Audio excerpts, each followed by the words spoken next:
Okay, I'd like to call the meeting to order if we could have quiet. And if you'd all do me a favor and put your cell phones to vibrate or stun them or whatever it is that you put it to, however that goes. I appreciate that. We're calling our meeting to order, and our city clerk, Kathy Valdez, will do a roll call. The record shall reflect that all members are present. Okay, the next thing on our agenda, we're going to do the Pledge of Allegiance. It's going to be led by our Council Member Green. Please stand and join me as we honor our flag. Ready? Begin. I pledge allegiance to the flag of the United States of America and to the republic for which it stands, one nation, under God, indivisible, with liberty and justice for all. No invocation? We don't have an invocation tonight. So the next thing we're going to announce is, in accordance with the Brown Act, I'd like to announce that as a result of convening simultaneous meetings, the members of the Buena Sanitation District will receive compensation of $147.75 for the district meeting pursuant to the Buena Sanitation District Ordinance 2006-1. Next is the approval of our agenda by City Manager Patrick Johnson. Thank you, Mayor. There are no changes this evening. Okay, moving on, we have our consent calendar, and those are items C1 through C5. The recommendations on the consent calendar will be enacted in one motion unless an item is removed from the calendar, and any member of the public can remove an item by submitting a request to speak card to the clerk's secretary.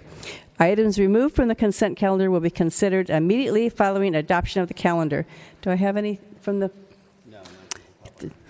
Okay, I don't have one. Okay, Councilmember Green? I'd like to pull item number C3, please. Which number?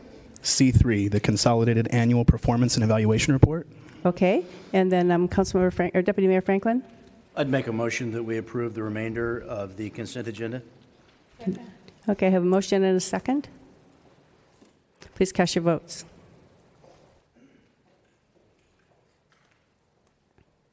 Okay, that motion passes unanimously. Councilmember Green, do you want to take this, or would you like a report? Yeah, Amanda Lee from our Cdbg department has prepared a report, I believe. Yes, our housing manager, Amanda Lee, and our assistant city manager, Allie Zimmerman, will provide a report to you.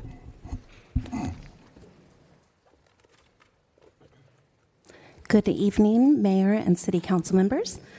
This is a report of our 2016-17 Consolidated Annual Performance Evaluation Report. The City of Vista receives an annual Community Development Cdbg grant funds from the U.S. Department of Housing and Urban Development. The purpose of this grant is to ensure communities have viable resources to provide affordable housing, suitable living environments, and expand economic opportunities to low-income populations. HUD requires recipients of Cdbg funding to prepare and submit an annual evaluation known as the Consolidated Annual Performance and Evaluation Report. The CAPER, also as known, is a report card that documents how well the city has met its goals for helping low-income residents utilizing Cdbg funds. In 2015, the City Council identified the following high-priority community needs: to provide emergency shelter, provide crime and delinquency prevention programs, provide support services for seniors, provide health services, including mental health, provide emergency assistance, and make improvements to community parks, public facilities, and infrastructure. Per HUD regulations, no more than 15% of the city's total grant award can be spent on public service programs. The total amount available for public service programs in 2015-16 was $111,408. The city utilized Cdbg funds to address a majority of the community's high priority needs.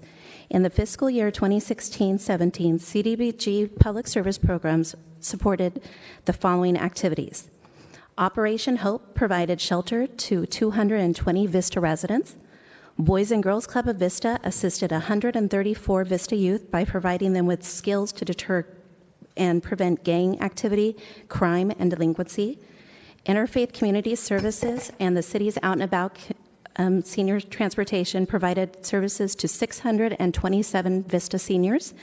The services provided to seniors included in-home minor repairs, daily check-ins with seniors in need, and over 4,626 one-way shuttle trips. Vista Community Clinic provided vaccinations and flu shots to 3,693 children. Palomar Family Counseling Services assessed 119 children for mental health services and provided services to 68 children. Mama's Kitchen served 10,101 meals to 15 Vista residents who are battling cancer or affected by HIV/AIDS. North County Lifeline assisted 362 Vista residents who are suffering from homelessness by providing food, shelter, clothes, and school supplies.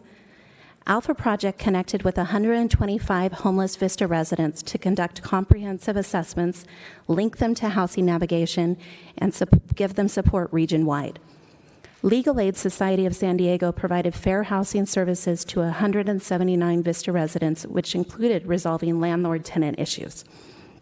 A total of 5,408 Vista low-income residents have been assisted with CDBG funds for the fiscal year 2016-17, and over 70% of those assisted are Hispanic. Oh, sorry, overclicking.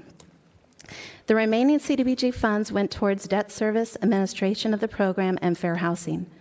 The city continues to focus on outcome-based performance measurements as a means to ensure that needed services are delivered and the results can be easily quantified. Staff receives quarterly reports from each subrecipient, and staff conducts annual on-site visits to make sure each program is meeting the needs of the community. This concludes my report, and we are available for any questions. Councilmember Green, did you want to comment? Yeah, the main reason why I pulled this item is because I feel like throwing it on the consent calendar doesn't really do it justice. The things that we do for our community, I wanted to make sure that our community sees. I wanted to make sure they know where our money is allocated, where it's going. The other thing that I kind of wanted to point out in this report, which I saw, is you have, and it's on page 15 of your report, it talks about the CPP, the Citizen Participation Plan. As a citizen, I was unaware that we had these funds that we were allocating to different organizations. The requirement of the city is that they post it in the major newspaper, they post it at the city website, and they also post it in the library. This year it was open from September 11th through September 26th. What I'd like to do is in the future try to get that exposed a little more, see how many more citizens we can have participate in this. But I did want to make sure that you know what you've done this year is amazing, and I'm super excited that you helped over 5,000 Vista families and that we as a city were able to assist that many families. So thank you so much for your report. Thank you. And would you want to make a motion? Yes, I would move that we approve this item as presented. Okay, I have a motion and a second. So please cast your votes.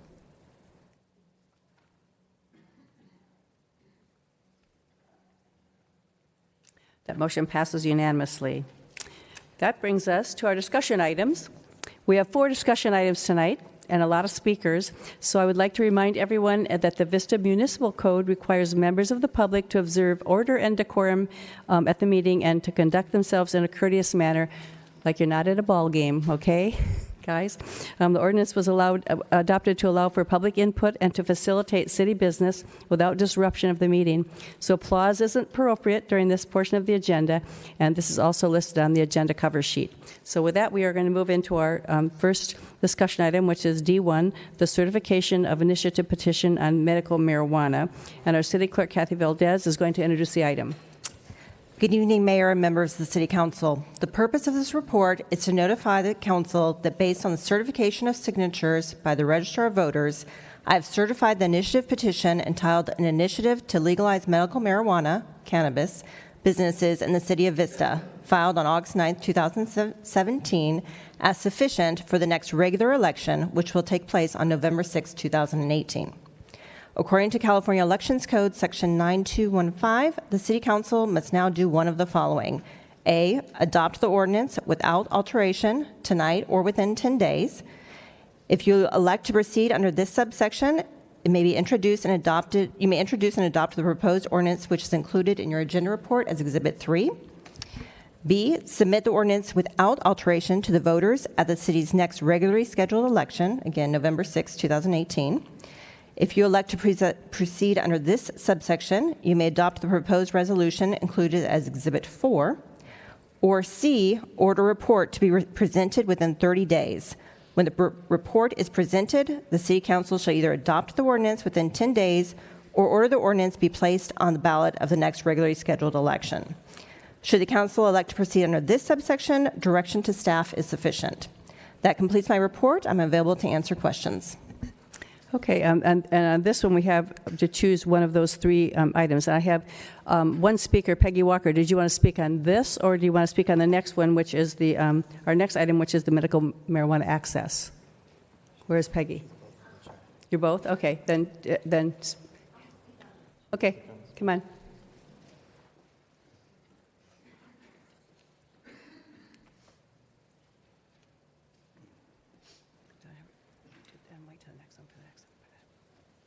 Good evening, Council. I'm speaking on this one because I would like to urge you to not adopt the ordinance, but let it go to the general election.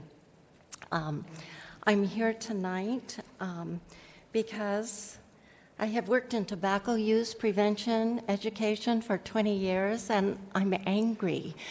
I'm angry that outsiders, well paid from the pot industry, are coming into our communities, here in Vista, 6 others around the county, and submitting these petitions for ballot initiatives one by one. And they're using deceitful tactics. Bypassers walk by and they say, oh, do you want to keep your schools safe? Do you want to keep your kids safe? Do you want to keep pot out of school? And unwittingly, they sign these petitions because they don't really know what they're signing. So now we have these petitions coming to our ballots. I've worked in tobacco use prevention for 20 years, and it's taken us 50 years to see the public really become informed about the dangers of tobacco. The same thing is happening with marijuana, with pot. My recurring nightmare after working to educate youth about the dangers of tobacco is that it's going to take 50 years for the public to become informed on the truly pernicious nature of marijuana. Not a single professional medical association has endorsed smoked or edible marijuana as medicine. As big marijuana pursues the same aggressive business model that was used by tobacco, we're seeing more and more acceptance and more use of this pernicious substance. Tobacco, in fact, has, marijuana, pot, has 750 toxins, 50 of them carcinogenics, just as bad, if not worse, as tobacco. Finally, we have laws against tobacco. But what are we doing with pot? It's hard to understand that we're bringing it into our communities when it remains a Category 1 narcotic, still illegal under federal law, proven to reduce IQ, change the brain, cause physical and mental disease, including psychosis and psychotic breaks. It decreases motivation, interferes with learning, slows motor activity, is overwhelming ER rooms with overdoses and cannabis hypermesis syndrome. The city of San Diego has I need you to wrap up, please. Your 3 minutes are up. The city of San Diego has approved 40 cultivation sites and 36 dispensaries. Medical marijuana patients have plenty of places to get their medical pot. We don't need more in this city. And I hope that the voters, if this goes to ballot, will be informed enough to turn it down. Thank you. Rita Morocco.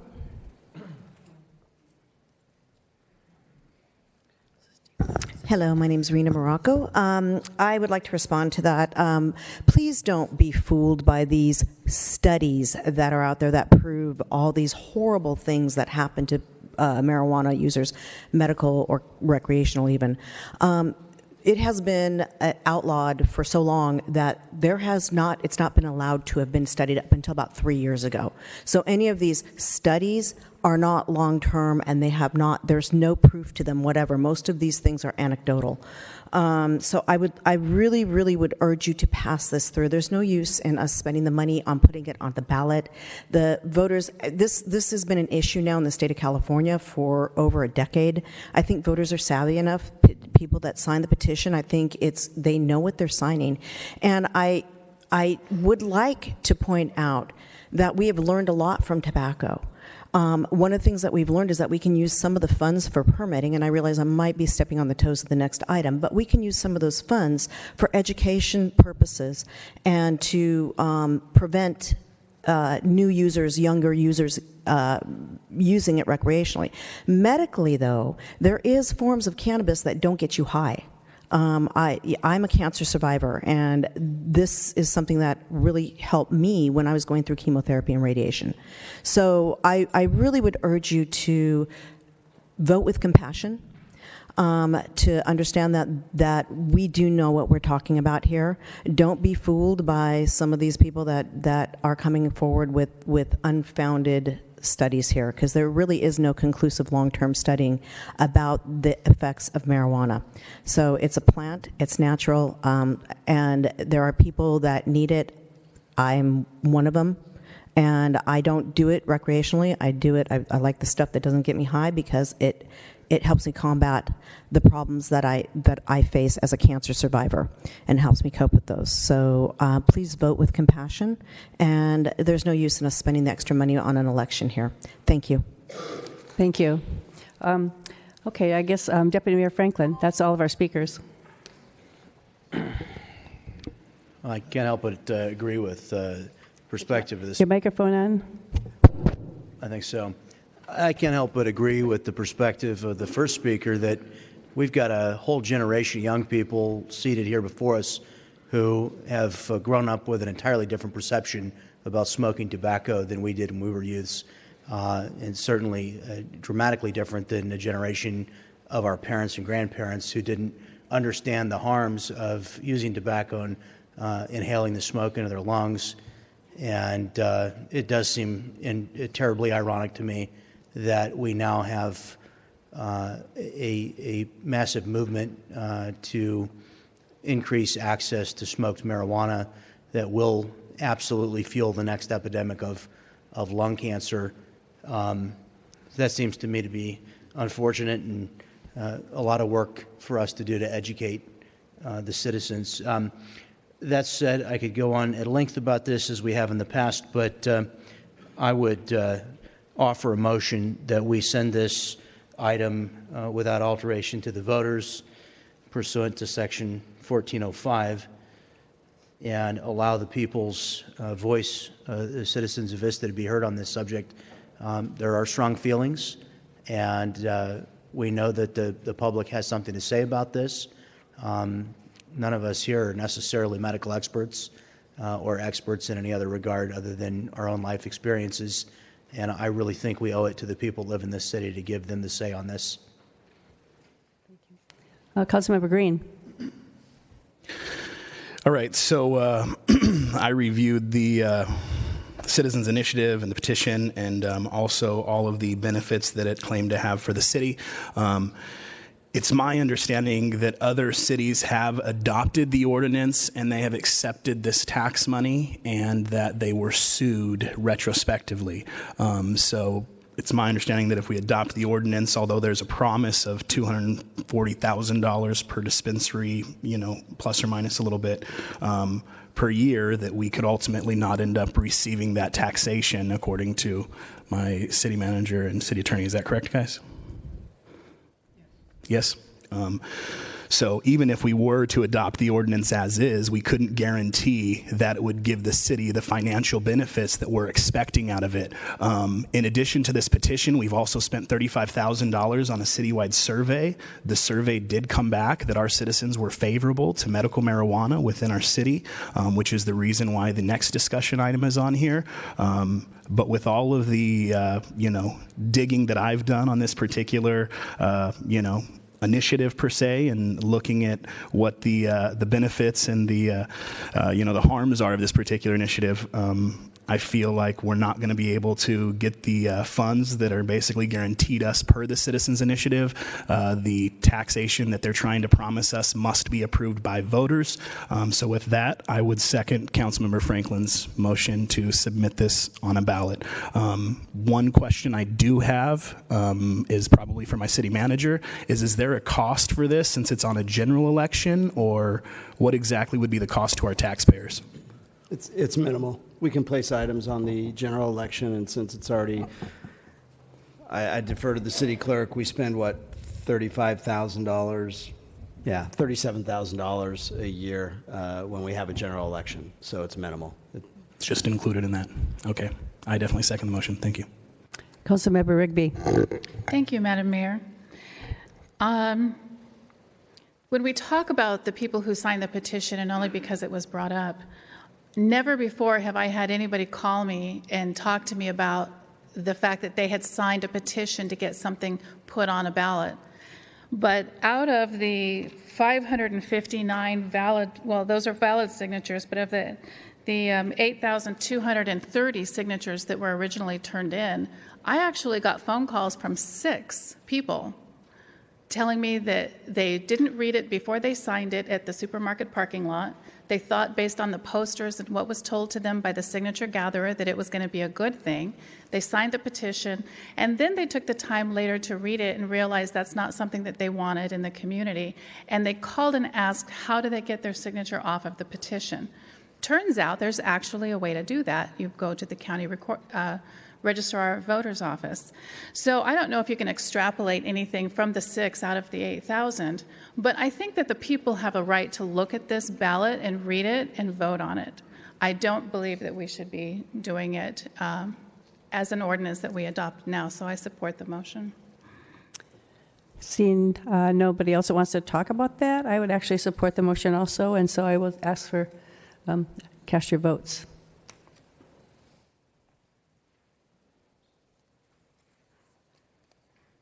That motion passes unanimously to submit the ordinance without alteration to the voters at the city's next regularly scheduled election, November 6, 2018. So that is that issue. Now, the next discussion items is the medical marijuana access, and our Assistant City Manager, Ali Zimmerman, is going to provide the staff report. Thank you, Mayor and City Council. Good evening. This item is a follow-up to the medical marijuana discussion that took place before you back in June on the 27th. Staff is now bringing back the items that were requested during the discussion in June, and we are seeking your direction on 4 areas, and I'll discuss those in detail. But before we get into those 4 areas, I wanted to provide some background and some supplemental information about couple of things that have transpired since we spoke in June and some changes that have come up. So I have a slide here that is background. It just goes through a couple of the dates. We first discussed this back in March at the request of Councilman Green, and at that time staff was directed to prepare a report and a proposal to allow for a limited number of dispensaries and delivery of medical marijuana. As part of that preparation, the City Council did request community polling. We did retain a firm who did polling, and those results showed, as I indicated in the agenda report, that Vista voters do support access to medical marijuana. The report we received from the firm is also included as Exhibit 1 to the agenda report. June 27th comes along. That's the day we were going to have the discussion. It also ended up being the day that Governor Brown signed SB 94, consolidating the state's prior regulations on medical marijuana with the adult use initiative that had been approved by the voters in November of 2016. So that consolidation is now underway. The state is working to get regulations in place to try and meet January 1 deadlines to start issuing retail permits for all sorts of cannabis activities. I should note that the state has made it very clear that they will only be issuing retail permits for requests from a business or operators in jurisdictions where those uses are also permitted. So if somebody applies for a recreational retail permit, they will check with the local jurisdiction, and if that's not an allowed use, that permit would be denied. That's the way the state has that set up. So whatever a local jurisdiction decides to do, the state is going to try and follow that. You do have to have those regulations on the book. Being silent on the issue does not count as prohibition for a local jurisdiction. One thing that you'll note that happened based on this SB 94 approval is we no longer refer to them as medicinal marijuana and dispensaries, all these terms we've been using for years. Now they're moving to, you either speak of, as it relates to the retail component, there are medical retailers, and those are your medical marijuana patients or users, and then there are adult use retailers, and that would be for jurisdictions that are planning to allow for recreational retail use of recreational marijuana. So I've tried to change all of my vernacular and terminology to medical retailers, but I'm sure I'll slip up. So just wanted to mention that in case you see it or hear it somewhere. So we'll get back to our meeting on June 27th. The City Council discussed dispensaries, now retailers, and delivery, and direction was received from a majority of those present to bring back a proposal that would allow for up to 2 medical retailers, to allow for delivery from those retailers, and to provide information related to allowing for the possibility of cultivation and testing facilities in the city limits. And based on that direction, we've been working to prepare the report that you're receiving today. But in the interim, there are a couple of other things I wanted to mention as well. It's been a busy few months. First, we had a new citizens initiative that was submitted for title and summary, and that would allow for zoning of retail, cultivation, manufacturing, and distribution within the city for both medical and recreational cannabis. The initiative does have a 1,000-foot buffer on retailers from daycare centers, playgrounds, schools, and other retailers, but it does not place a limit on the number of retailers that would be permitted in the city. There's no use tax that was included with this initiative at all, so there would be no funding that the city would receive unless it was a recreational facility, recreational retailer, and then that would impose a sales tax. A very similar initiative is also circulating in Carlsbad, in Chula Vista, Encinitas, Imperial Beach, Oceanside, Santee, and in the unincorporated county portion of San Diego. In Vista, they have until early 2018 to submit signatures for qualification. That happened in August. Later in August, the state Supreme Court did rule that a citizen initiative may propose a tax on a special election ballot, and that goes back to what you just discussed in D1. The citizens initiative that did impose a tax, had it qualified for a special election, it could have included the tax. But since it qualified for a general, that's moot, but I wanted to mention it. Thirdly, there was a separate citizens initiative, the one you just discussed, that qualified for the voter. And as I was preparing today for this, I did notice that on page 3 of my agenda report, I indicate that initiative's prohibition on, their buffer zone is 1,000 feet from pre-existing K-12 schools. It is 600 feet. I do apologize for the oversight.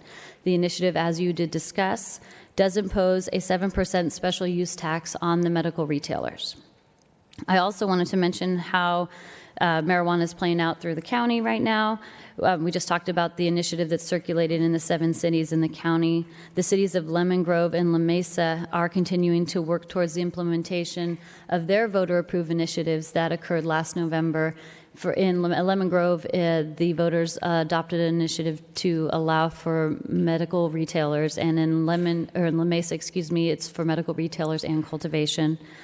County of San Diego has expanded their allowance for medical retailers and cultivation to also include recreational retailers. City of Oceanside has allowed for medical marijuana deliveries, and they still have an ad hoc committee that's working on potential regulations that may allow for additional uses if the City Council so desires. The other cities in San Diego County and the county itself do continue to prohibit commercial marijuana activity. And in some places, including the city of Carlsbad tonight, they're working to strengthen their language in what used to be a permissive to an expressly prohibited definition to comply with those state regulations about what can and can't be considered allowable. And finally, before we move on to the staff report itself, the city does continue to expend enormous efforts to combat our illegal retailers in the city. We have limited resources, as you know. We're stretched thin as it relates to finances and staffing and all of our enforcement levels, and the costs are high. With retail sales of medical marijuana, sales tax, the state sales tax, the city sales tax, Prop L sales tax, none of that applies when you are talking about medical marijuana. The only way to raise funds from this retail use is through a special tax that would be approved by voters. So therefore, it's staff's recommendation that if the City Council does move forward with allowing for medical retail, that this only be allowed until a special tax on marijuana could be presented to the voters in November of 2018. And if that tax were to pass, the uses could remain. If they didn't, the provisions would sunset. That way we could, as Councilman Green was discussing, we'd look at raising some fees to help us address some of the issues that surround medical marijuana or marijuana in general in the community. So I'm going to move on to the actual proposals that are delineated in the staff report. If I press the button. If Kathy helps me advance the slide. Thank you very much. Based on the direction that was received in June, the staff recommendation on medical retailers are as follows. As I just mentioned, include a sunset provision tied to the passage of a special use tax to allow for funds to be raised. As indicated in June, we would allow for up to 2 retailers in the city's commercial zones, C1, 2, and 3, with a special use permit. There would be a prohibition that a retailer could be within 500 feet of another retailer or within 1,000 feet of a sensitive use as defined as a school, a daycare, playgrounds, skate parks, minor-oriented facilities that would include recreation centers like Linda Road Center or Jim Porter, any alcohol or other substance abuse treatment facilities or homeless shelters. The recommendation would allow for operation from 7 a.m. to 7 p.m. It would require a criminal background check and the live scan fingerprint analysis for all employees and operators, an enhanced security plan for interior and exterior as part of the site development plan, and compliance with any other applicable city ordinances and regulations and all applicable state laws for marijuana. There was a discussion about how the 2 retailers would be selected. The staff recommendation would be that a request for qualifications would be issued that would include quite a lengthy list of items that would be required to be submitted, including information on the owners, operators, and investors, a financial plan, business model, anything that we would find as we research other cities that would allow us to get a sense of the type of business that would be proposed there. In addition to those requirements in the RFQ, the proposer would be also subject to a criminal background check, provide proof of either owning the location where they intend to operate or that the owner has authorized this use, the submittal of a site plan, and then a declaration that the operators have not previously operated an unpermitted business in our city. If you meet all of those requirements, those that do would be placed in a random selection for the first 2. And if you are one of the first 2, it's not over. You still have to go through the special use permit process. And so that would include, again, staff review, planning commission review, and city council approval prior to being allowed to operate. If one of those 2 were not successful in moving forward, we would go back to randomly selecting from the group of the qualified for the next operator. And that would be the staff recommendation on that. We also discussed in the staff report the types of fees that would be applicable to this business. Some of them exist already. Some of them would be new because of this new use. There would be an application fee, our business license fee, the fees that are associated with processing criminal background checks and the live scan fingerprinting, our standard special use permit fees and planning review fees, and then a maintenance and inspection fee and faithful performance deposit.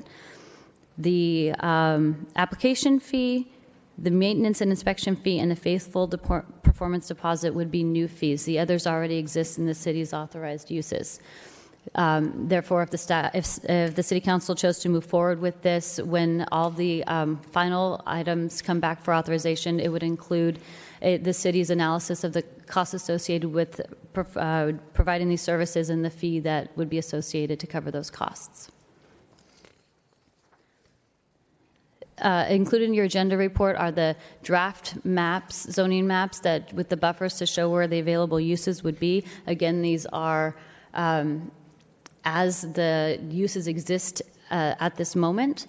So they aren't final until everything is final, but these give us a good general direction, indication of where the uses would be allowed.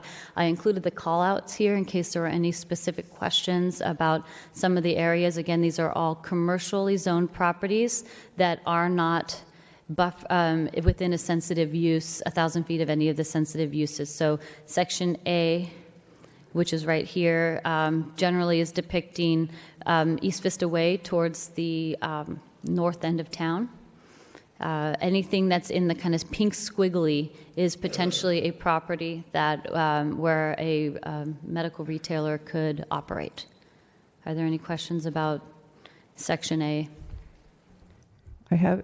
Do any of you have questions about Section A? I see a lot of you want to speak, but are there questions about that? Okay. Okay, I'll keep going through it.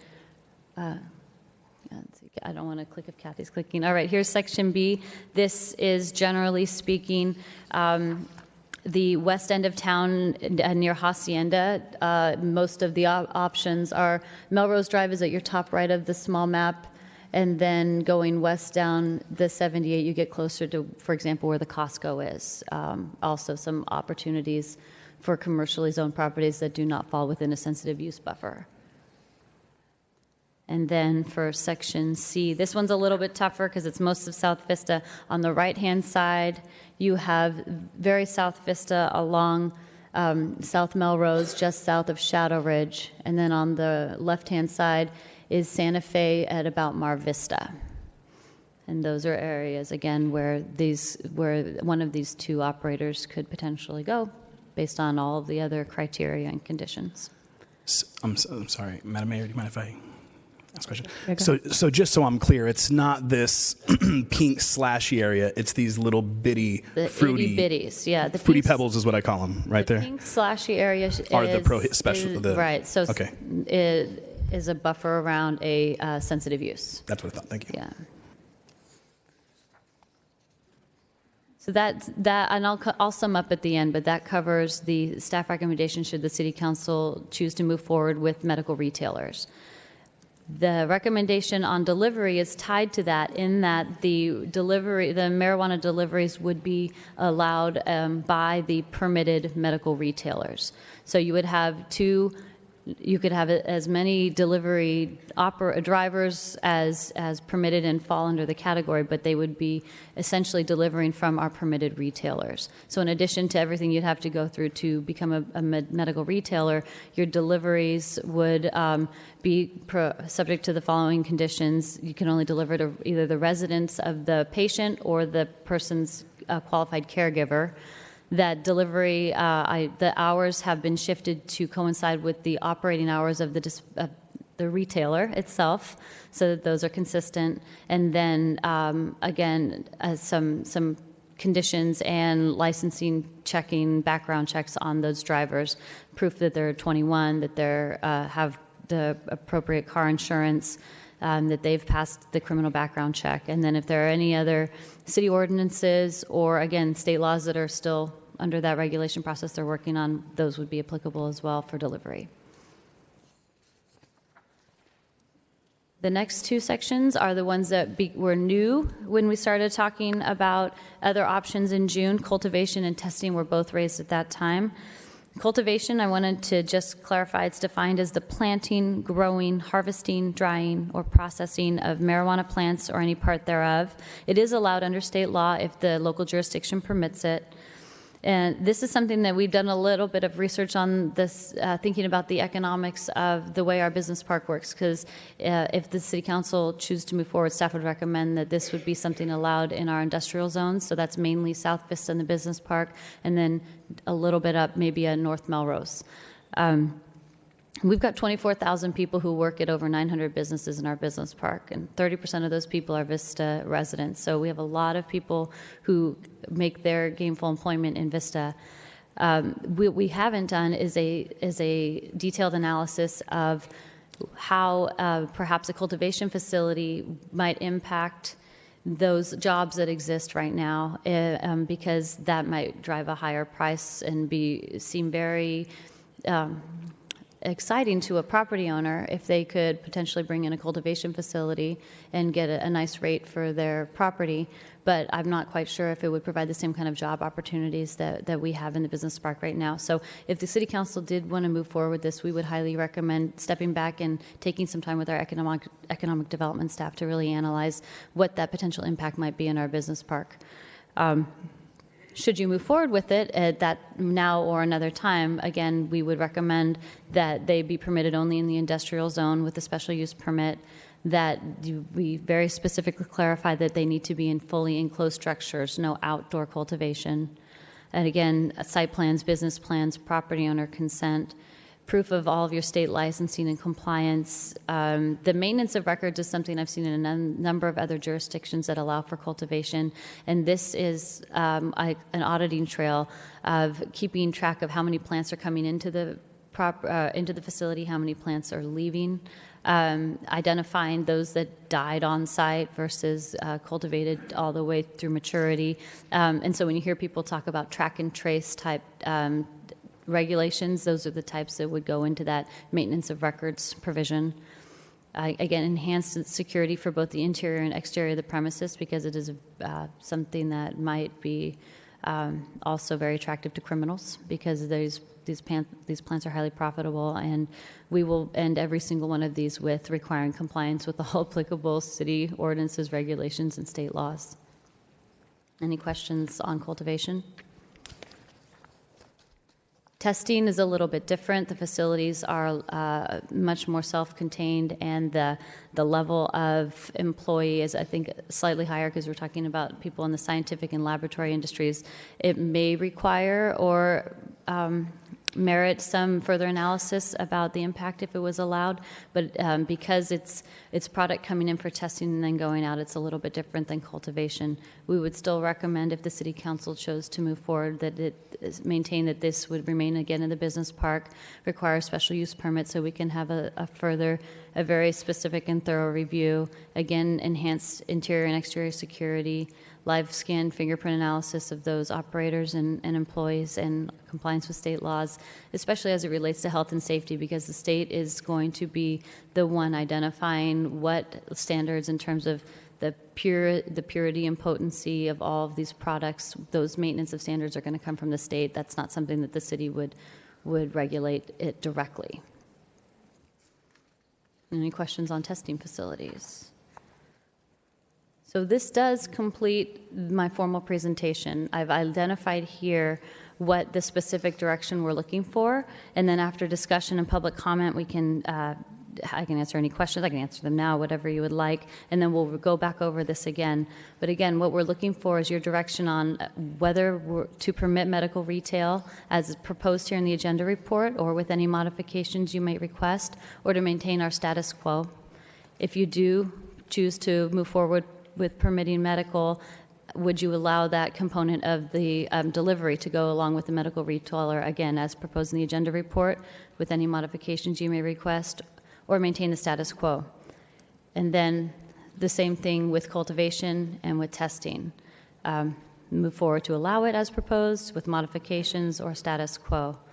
I would also like to mention that if we do move forward with anything, I think I need help with an advance, thank you. If there are next steps, it depends on the direction we receive. Anything that would require a zoning change is going to go back through staff mainly in community development in terms of regulatory modifications. We'll be working at the city manager's office, city attorney, and with the sheriff's department to identify what would be appropriate for those requests for qualifications and how to move forward with the documentation and assessing what types of fees would be appropriate. Everything would, again, have to go back through the Planning Commission and the City Council, so this is something that would take us another 3 or 4 months to implement if the City Council does desire to move forward. And I will stop for now. So do you want, I have speakers, do you want to hear the speakers first, or would you guys all want to speak first? Okay, Councilman Aguilera. Thank you, Madam Mayor. So I just wanted to clarify a few things. I know it's been said a couple times. No taxes on medical marijuana. Anything we, as a council, would impose cannot levy an extra tax beyond our normal taxation. And medical marijuana, as I With understand medical, it, there would be zero tax. Zero, Medical right. is exempt from sales tax. So my question is getting to recreational. What would we be able to collect on recreational? Our 1.5%, the 1%. the 1% that we get in the half-cent prop bill. Okay. And then for now, I think that's my only questions. So, thank you. Madam Mayor, I had a couple of questions about taxation, Okay, too. Deputy that would be Mayor. a good follow-on. So if we were to send something to the ballot as an alternative for voters, and we were to propose an excise tax at that time, would that measure, if it is the alternative proposed by the council, do we know, would that require 1/2 or 2/3 approval, since it's the alternative provided by the council? Councilman Franklin, that depends on how the tax is characterized. If the tax is directed to the general fund, it's simple majority. If it were styled as a special tax where its uses were restricted in some way, it would require a 2/3 vote. So we could propose an excise tax both on medical as well as recreational. Correct. I would also clarify that if there were competing measures on one ballot, not necessarily on the tax component, but on what type of allowances, I'm fairly certain that the one that gets the most votes wins, assuming they both get a majority. And I defer to the attorney to confirm that. And another question, the initiative that we certified this evening, that did not impose an excise tax? It does. It has a special, I'm not sure the exact terminology, but there is a 7% tax that would be imposed on medical. And we did use some data from other cities that have medical retailers to come up with an estimate of what that may produce. And that 7%, the city of Vista receives all 7%? Correct, because it's a special tax, not a sales tax. So that is an excise. It's not a special tax. It's an excise tax, Right. and it's directed to the general fund, so there are no restrictions on its use. A simple majority would pass it. But, and I apologize, one more correction, it imposes a 7% on medical and just medical? It's only allowing for medical, and it imposes the tax on those retailers. So, Okay, those are all my questions for the time being. Councilor Green, do you want to wait until the speakers, or do you have something you want to ask? Speakers first. Okay, so I will start with the speakers now. So please use decorum and be polite to everyone. So we'll start out with Christopher Tripp. He's going to be followed by Jeff Taylor, and he'll be followed by Erica Leary. Good evening, Mayor, esteemed council members. I am very interested to hear about all the things that we discussed. You're going to talk to us right here, and you're speaking at the microphone. Very interested to hear about all the things that have been discussed so far. Some entirely accurate, some not. I think there's some things at risk here. Coming from the laboratory space, having set up regulated labs in other states, have lived here in Vista, lived in San Diego since 1974, and moved to Winchester in 2010. What I would like to address is, and I appreciate the fact that we got into the discussion about the taxes there, is where the laboratories come in on all of this. We talked about potency and composition and all of that, but we're also talking about risks to the public. Our greatest at-risk public threat is for immunosuppressed people. That could be diabetes, that could be cancer, chemo, and radiation, Epstein-Barr virus, and so on. You go down the list of immunosuppressed conditions. We need to make sure that there's no mycotoxins or molds, mildews, and fungus in there, because these are leading causes of cancer in patients that are immunosuppressed. And that's where the laboratories fall there. The composition, the potency goes towards the economic value of the product, which we have to do. But this will also translate into the recreational model. We are coming about with an interest here to place a laboratory here in Vista so that we can not only have the assets there under the state laws and the guidelines that they provided, so that nothing goes out into the public without having this comprehensive testing. It's about $2 million in equipment to do this. My background is in instrumentation. I've sold instrumentation for 35 years. I've had businesses here in San Diego in plasma physics and biotechnology and so on and so forth on down the line. So at least a qualified expert. Some of what I've heard here is not qualified. I'll point to a report that you can look at. I'm willing to also send you 100 pages of research by the biopharmas, by resource organizations, academia, and so on, so that you can see that there is a very, very clear picture that with cannabis in the proper use and proper dosage and targeted towards specific and non-specific conditions, that we can unburden ourselves from some 90 some odd toxic pharmaceuticals that are poisoning the public, and to replace them, and to also make sure that we safeguard our vets who have PTSD because they're taking opiates and amphetamines. You cannot take opiates and marijuana at the same time without risking having a heart attack. There are 60 peer-reviewed studies on PubMed. I suggest that somebody find that show at least 6 cases where you can die from the use of marijuana with different types of compounds, including warfarin, which is a blood thinner, and erectile dysfunction drugs. There's also Coumadin, which you can have a prothrombin rate drop by using those simultaneously. We intend to safeguard the public and to make sure that marijuana is safe for the market, and we hope that you will embrace at least the laboratory aspect here. If you don't accept commercial operations, I can tell you from living here my whole life that it's being grown everywhere, illegally and under the state law. We want to get rid of all of the illegal operations. Probably only 30% of the people that are currently in the industry, we'll wrap it up, are operating within the constraints that are there. We would like to suggest we make this an entirely legal and regulated and controlled, working with law enforcement and the City Council. Thank you very much. Thank you, sir. Jeff Taylor, followed by Erica Leary, followed by Peggy Walker. I remind you all that you have 3 minutes. Hi, and thank you for taking the time to go over this topic. My name is Jeff Taylor. I live over in Shadow Ridge, and I work at a cannabis law firm called Wicker Law Group. I just came in to speak tonight to show my full support of Prop 64 and that I endorse the citizens' initiatives. I go to a lot of city council meetings, so I just know it's important to come here and kind of make a stand and kind of clarify. Vista voted nearly 57% in favor of Prop 64. 29 states in the U.S. have medicinal and or adult use cannabis laws on the books. Prop 215 was passed in 1996, and the city has had over 20 years to draft cannabis regulations, but has neglected to do so. The city right now, tonight, has a chance to propose reasonable regulations. I say that because 2 dispensaries for the entire city simply won't work.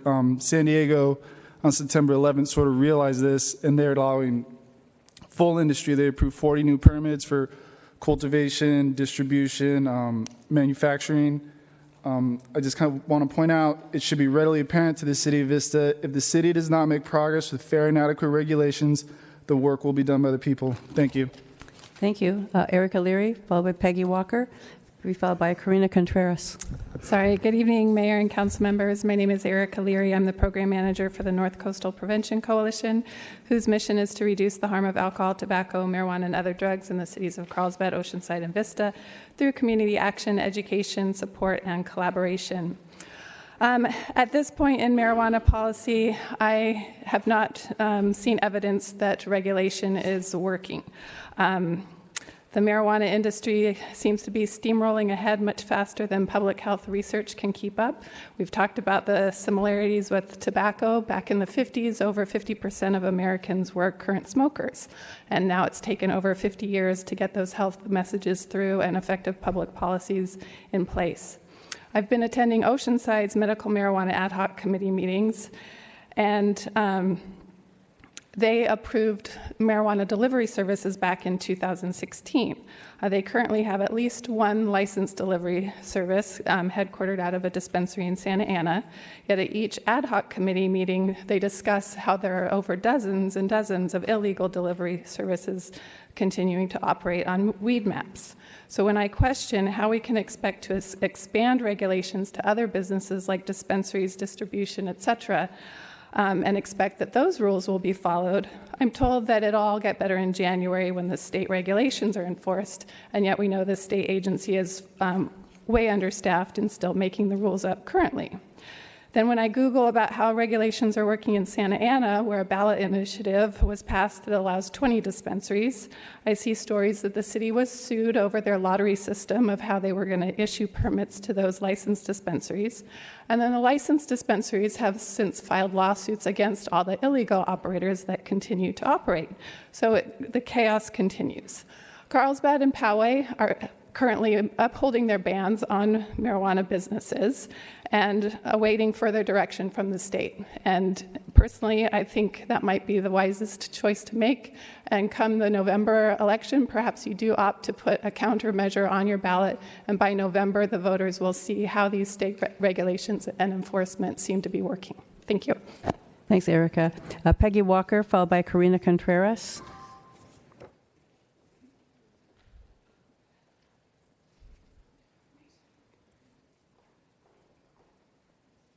Just a couple of points real quickly. I would urge that you ban retailing and cultivation. Labs, I think, might be something to be considered. The experiment so far in Colorado proves that cultivation regulations are not working. The highly touted safeguard, seed to sale, is not working. Colorado marijuana enforcement officers say because there are too many plants, they just simply don't have the enforcement officers to track all those plants. So the seed to sale is not working. Neither is the labeling process. The labeling process is such, at least in Colorado and Denver, Colorado, that a grower voluntarily can submit a sample to a lab.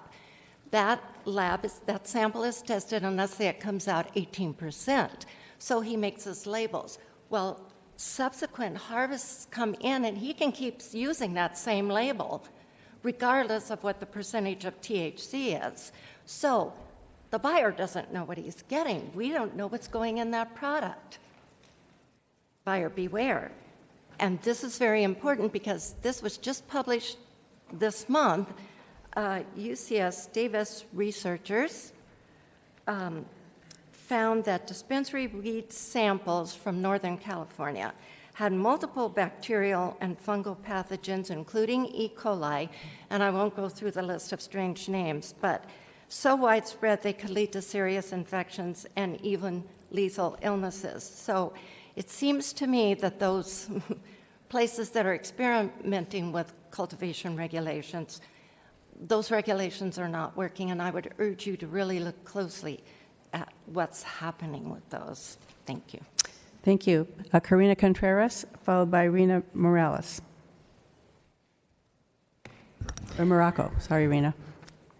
Hello, everyone. I just want to point out that it's evident that prohibition of marijuana does not work. If we're looking at various substances that can be abused, we don't need to look further than alcohol to understand that regardless of how many regulations there are, people can still home brew. They can still even make, I went to Viking Fest, there was home brewers that made mead. There's no way to stop the cultivation of marijuana because it is a plant. What we can do is take it seriously as a city and understand that there are a significant amount of Vistans who do need marijuana, whether it's for the CBD or whatever the case might be. I do think that there needs to be a serious modification because only having 2 dispensaries is just simply not going to be enough, especially with the hours of 7 to 7. I mean, the early hour of 7 a.m. is good, but you have a lot of people getting off of work. I don't know if any of you, I know I've proposed this question before, who here has been to a dispensary before? I think that would be really good research for the council members and the mayor to go to dispensaries at different times and see how long it takes for the line queue to close up.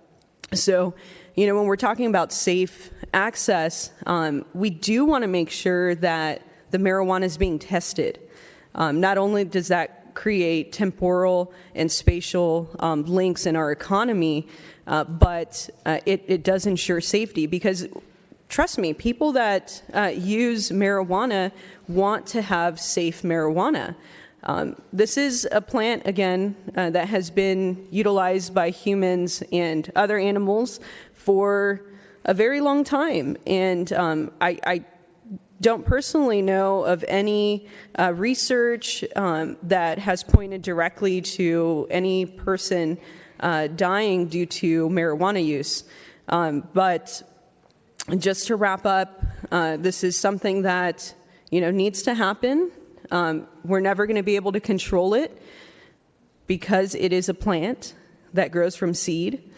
And we might as well have some good regulation that does allow for safe access. Thank you. Rena Morocco.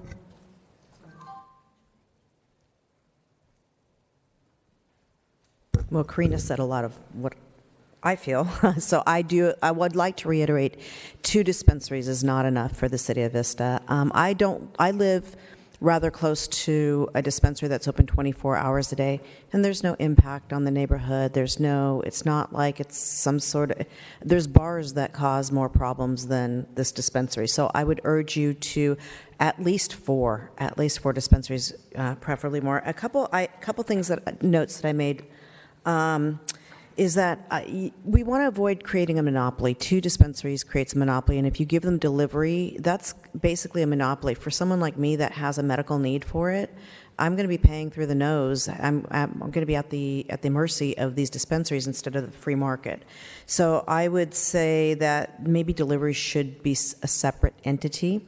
Also, I know that you talked about taxes, but there's also the permitting fees, and more dispensaries will allow more permitting fees. And those fees, I believe, I'm not an expert, but I believe that you can use those fees for things like education, to educate the public about what the purpose of medical marijuana is, and or whatever purposes that you would want. So let's not forget about the permitting fees. Also, on the cultivation, one of the things that came to my mind is that we do have a thriving agriculture presence here in Vista.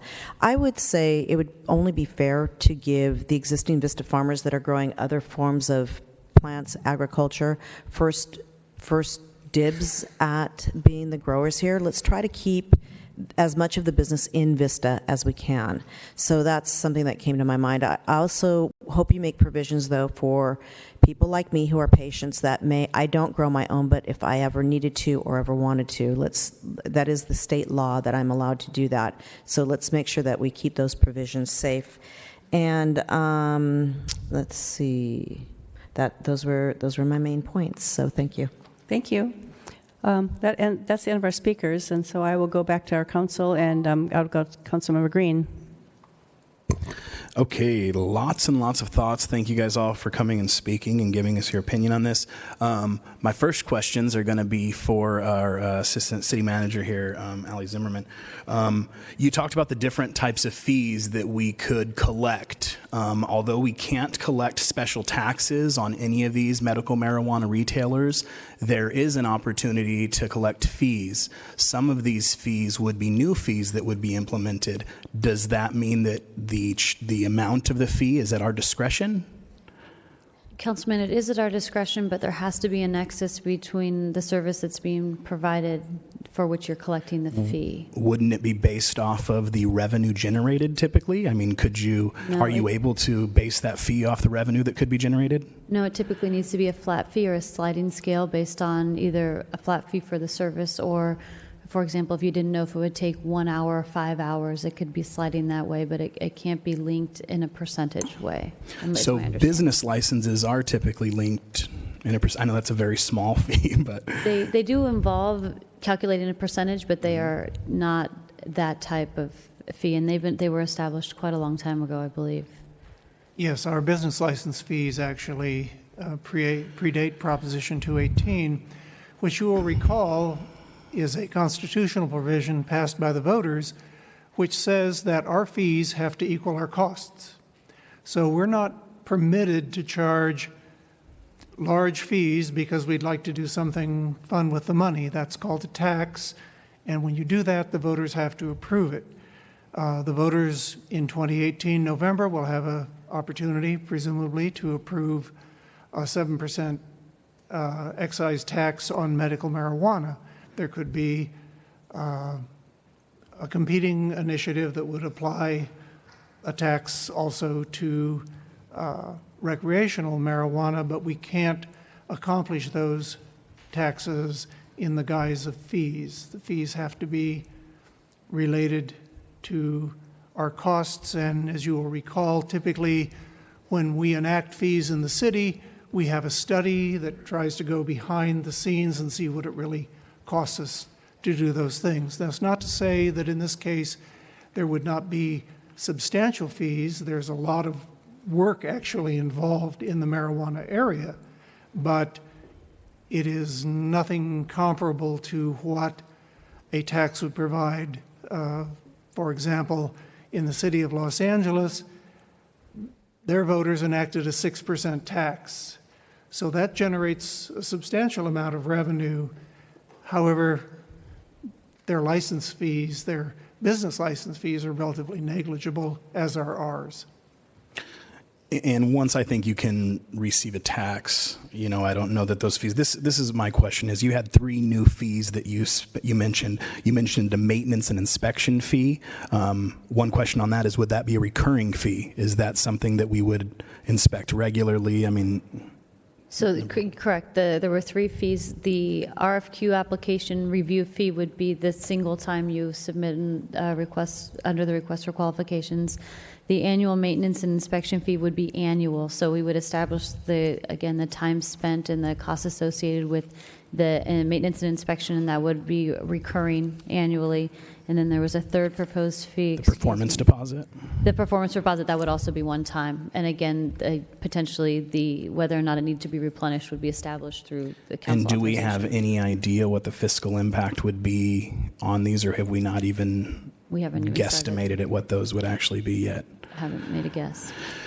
Okay, so that's from a fee standpoint. And then I'm assuming that if we were going to do something like this, it wouldn't be necessarily a special use permit. Would it be more of a temporary use permit, since there's going to be like a sunset clause to it when it goes to the voters? Or I don't know quite what it would be called. The temporary use permit is a zoning administrator approval. So as it relates to the type of oversight and approval I believe this city would require, it would be a special use permit.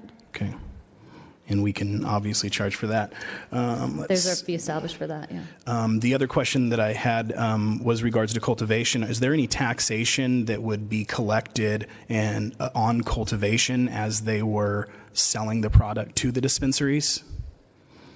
It is wholesale, and so I would have to do some research on that, but I don't believe there is a tax. But I don't want to... Don't know. Yeah, I don't know. Okay. One other thing is limiting the number to 2. I've spoken on my opinion of it as well. I don't think that is necessarily enough dispensaries. However, I do think that if we're not going to be able to implement dispensaries in such a way that it's going to generate the city revenue, I don't think you want to, put tons of them out there that aren't going to be generating any revenue for the city. I do feel like we should have some type of model set before it's approved by the voters. And in the event it's denied by the voters, we have the option of, withdrawing our use permit. I don't think once it's accepted by the voters, it should be, Wild West. Let's have our, 10 dispensaries per the Citizens Initiative. And the reason why I say that, and I'd like to remind my fellow council members, is we spent $35,000 on a survey. On page 9 of this discussion item, it specifically says 57% of our Vista population thought that it was either extremely important or very important. In addition, 17% thought that it was somewhat important. That adds up to 74% of Vistans. That's who we represent. Regardless of how you feel about it, safe, reliable access is important to Vistans.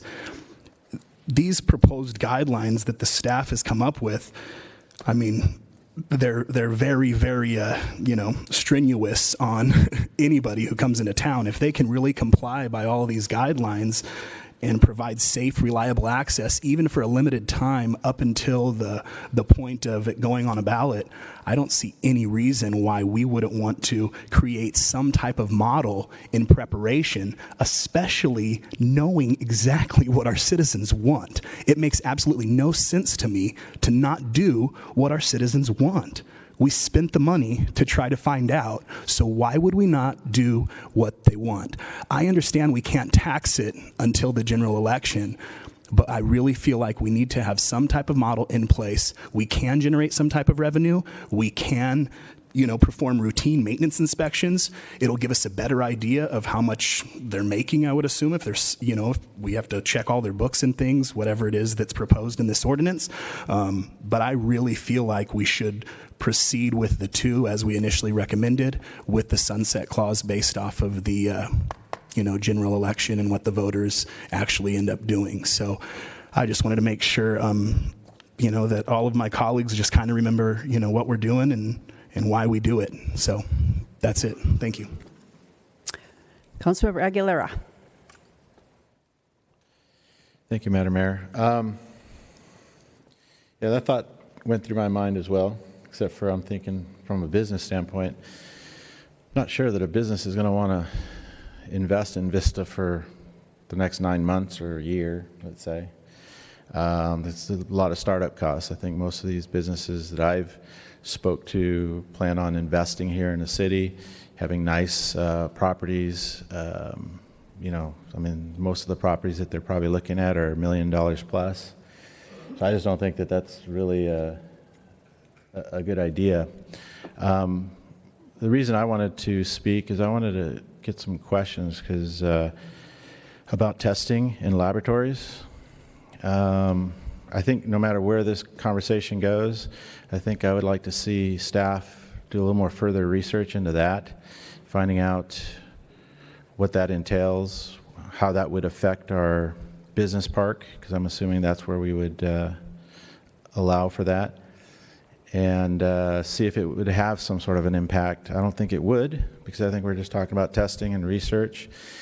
I don't know that the city would actually generate any revenue from something like that because it's a service, I think. So, but anyways, those are the things we need to find out.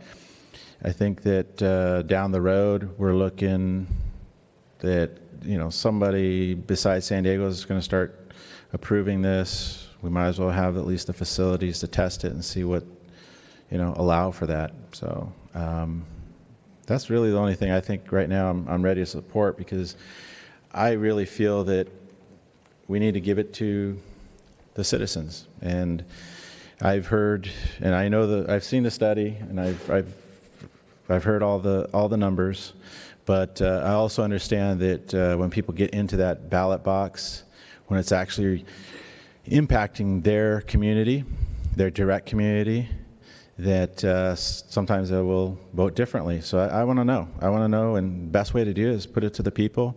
And if they say go for it, then we're going to go for it. We have to. But if it comes out differently, then we'll have to reconsider.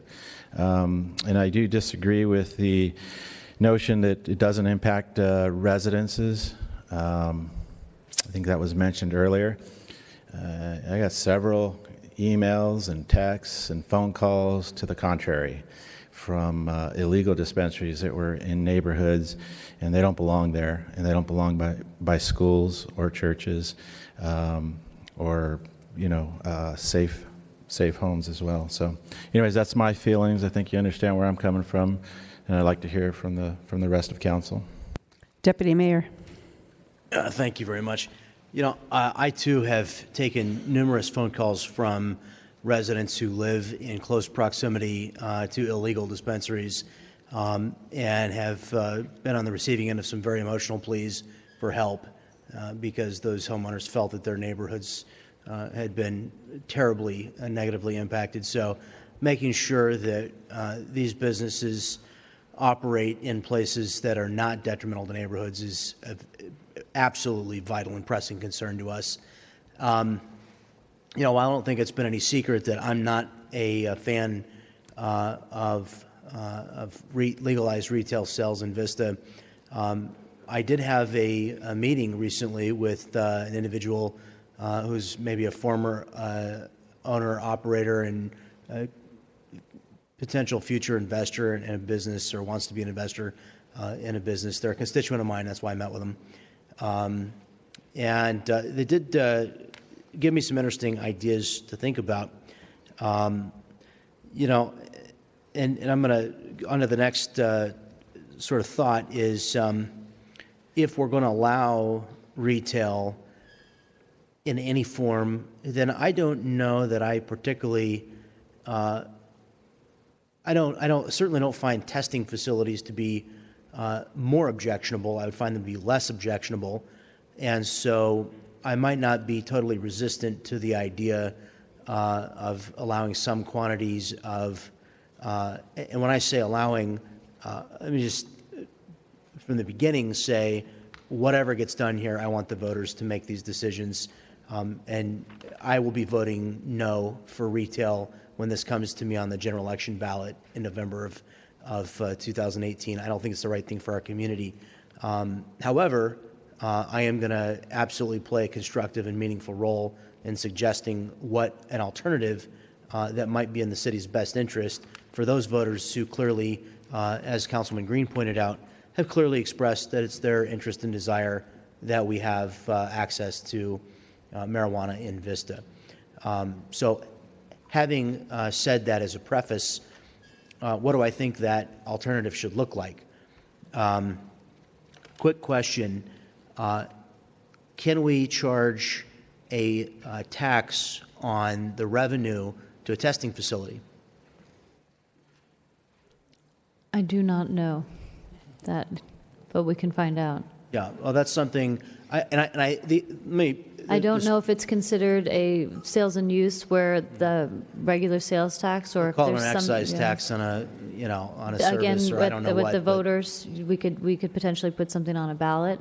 We would take further research. Well, let me on just say that I'd like to have a detailed answer from staff on that subject, and I can't stress this if I can only persuade my colleagues of one thing tonight, which is we definitely should not be taking action on this evening. We now have a fully formed proposal. I think all of us have more ideas and more shape we want to give to this, and I know I want to hear more from the community before we get to a place where we're going to offer an alternative or do anything. I don't think we're yet at a place where we can do that, so I just kind of want to start the dialogue here. But I would like to know if what kind of cultivation taxes that we could collect, what kind of testing taxes or excise taxes, whatever you want to call them, what kind of revenue possibilities are there. You know, in the European VAT tax system, things are taxed at every step in the process, and this would be very similar to that. So it's not an unprecedented sort of model of taxation. But one of the things that I found most interesting is that there are individuals that are desirous of operating in Vista in a delivery-only exclusive model. They need a legal place of business, which they can operate their business, but they want to operate delivery-only businesses. And I understand, and correct me if I'm wrong, staff, but I think that's what Oceanside is. They're leading down that path of having legalized delivery only. Oceanside currently has legalized delivery. You do need to be delivering from a business that is legally permitted elsewhere. Okay. How you regulate that, I think Oceanside is finding that you don't. Right. It's pretty Here's another difficult. really important question. If there's a legal delivery business in Vista and we've got an excise tax, and they go, say, to the county, you know, outside the city's boundaries, but they're still in the, you know, they're still in what's on the map labeled Vista, or if they wander into Carlsbad and they make a delivery, they may be operating in Carlsbad, say, in violation of Carlsbad city ordinance. But are we still entitled, if we lay an excise tax? Are we still entitled to collect that tax legally? I'm not an expert on how the BOE imposes those, but some are location-based and some are transaction-based, so it really will depend on what that excise tax, in how it's addition to defined. the other specific question that I posed, I would like a specific answer to that specific question because it's important. I think if once you, as long as you're receiving a delivery and never step into Vista, you don't have to pay the Vista tax. Once you step into Vista, pick it up there, and then they start delivering to you, then you do have to pay the tax. I know that from printing and all that. I know you're right when you're talking about a sales tax. Right. I know that that's the truth. I don't know about an excise, though. But I don't know about an excise tax. I don't either. Yeah, and that's the question. There's also a bizarre thing in California called use tax, which says if I bought it outside the jurisdiction but would have voted if I had, then I have to pay, right? So I've always found that one to be one of the most bizarre taxes leveled on us here in California. That's why taxes are not fun. Right, exactly. But so certainly it demonstrates the creativity with the law can be devised, and I intend to be as creative as possible in providing maximum benefit to the people of Vista. But this idea, and it may surprise many of you, and I'm just exploring this thought because as those of you in the audience may remember, we're not allowed to have these conversations behind closed doors. So this is my first opportunity to discuss these ideas with my colleagues. But if we provide a franchise for two retailers, a couple of things are going to happen. Number one, we'll be overrun by people operating illegally. We already have between 8 and 20 that are operating here now. So the idea that the 18 who don't get a permit are going to go, oh shucks, I'm going to, God, I didn't get the permit, so I'm going to pack up and leave Vista. That's fantasy. So maybe we should think about something more realistic in terms of allowing a larger number, but maybe we want to limit it to delivery only. And just perhaps, because there's only so many marijuana customers within the city limits of Vista, right? And our concern is to serve those customers. Our concern is not necessarily to serve the cannabis needs of the citizens of Carlsbad. And we certainly don't need to do that with retail storefronts that bring cannabis users into our community. However, if there's an opportunity to provide somebody a legal place of business and they meet that need by delivery service and we have the benefit of some revenue to our city, one of the other problems with only allowing two is the fact that there's not enough revenue from the taxes on just the two to really enforce our ordinance. And so then if I'm one of the retailers that's purchased one of these two, or not purchased, but won the right through a lot of hard work and payment of taxes for one of these franchises, now I'm going to be quite upset with the City of Vista for the other 18 that are operating illegally. And what recourse would I have? And they're going to be standing before us in a few years demanding that we do something about it, and we'll be powerless to do anything about it. Talking about enforcing these laws, we enforce 99% of the law enforcement that happens in the city boundaries. We, the local, our deputy sheriffs, enforce those laws, and our code staff enforce those laws. I don't expect a SWAT team to come down from Sacramento and make sure our taxes get collected or that people abide by the marijuana laws, even as passed by the voters. I think that that's fantasy. So all of that says, what if we did allow a larger footprint, maybe even that which is supported by supply and demand principles here in Vista, but we ask those businesses to deliver and not to allow storefront.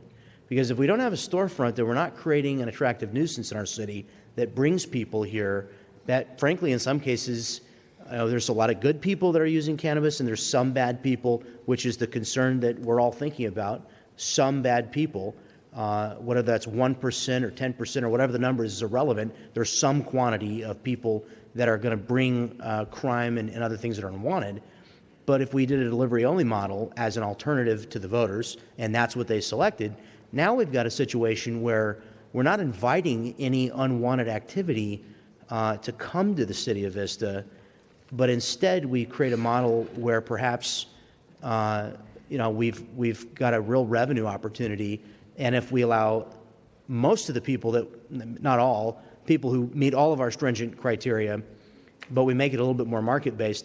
I'm not even endorsing or offering this as a proposal. I'm offering this as a thought and a what if, and I think we should talk about this for months to come, because I'm not convinced that what I'm offering to you is a good idea. But it's an idea, and it's one I think we should think about.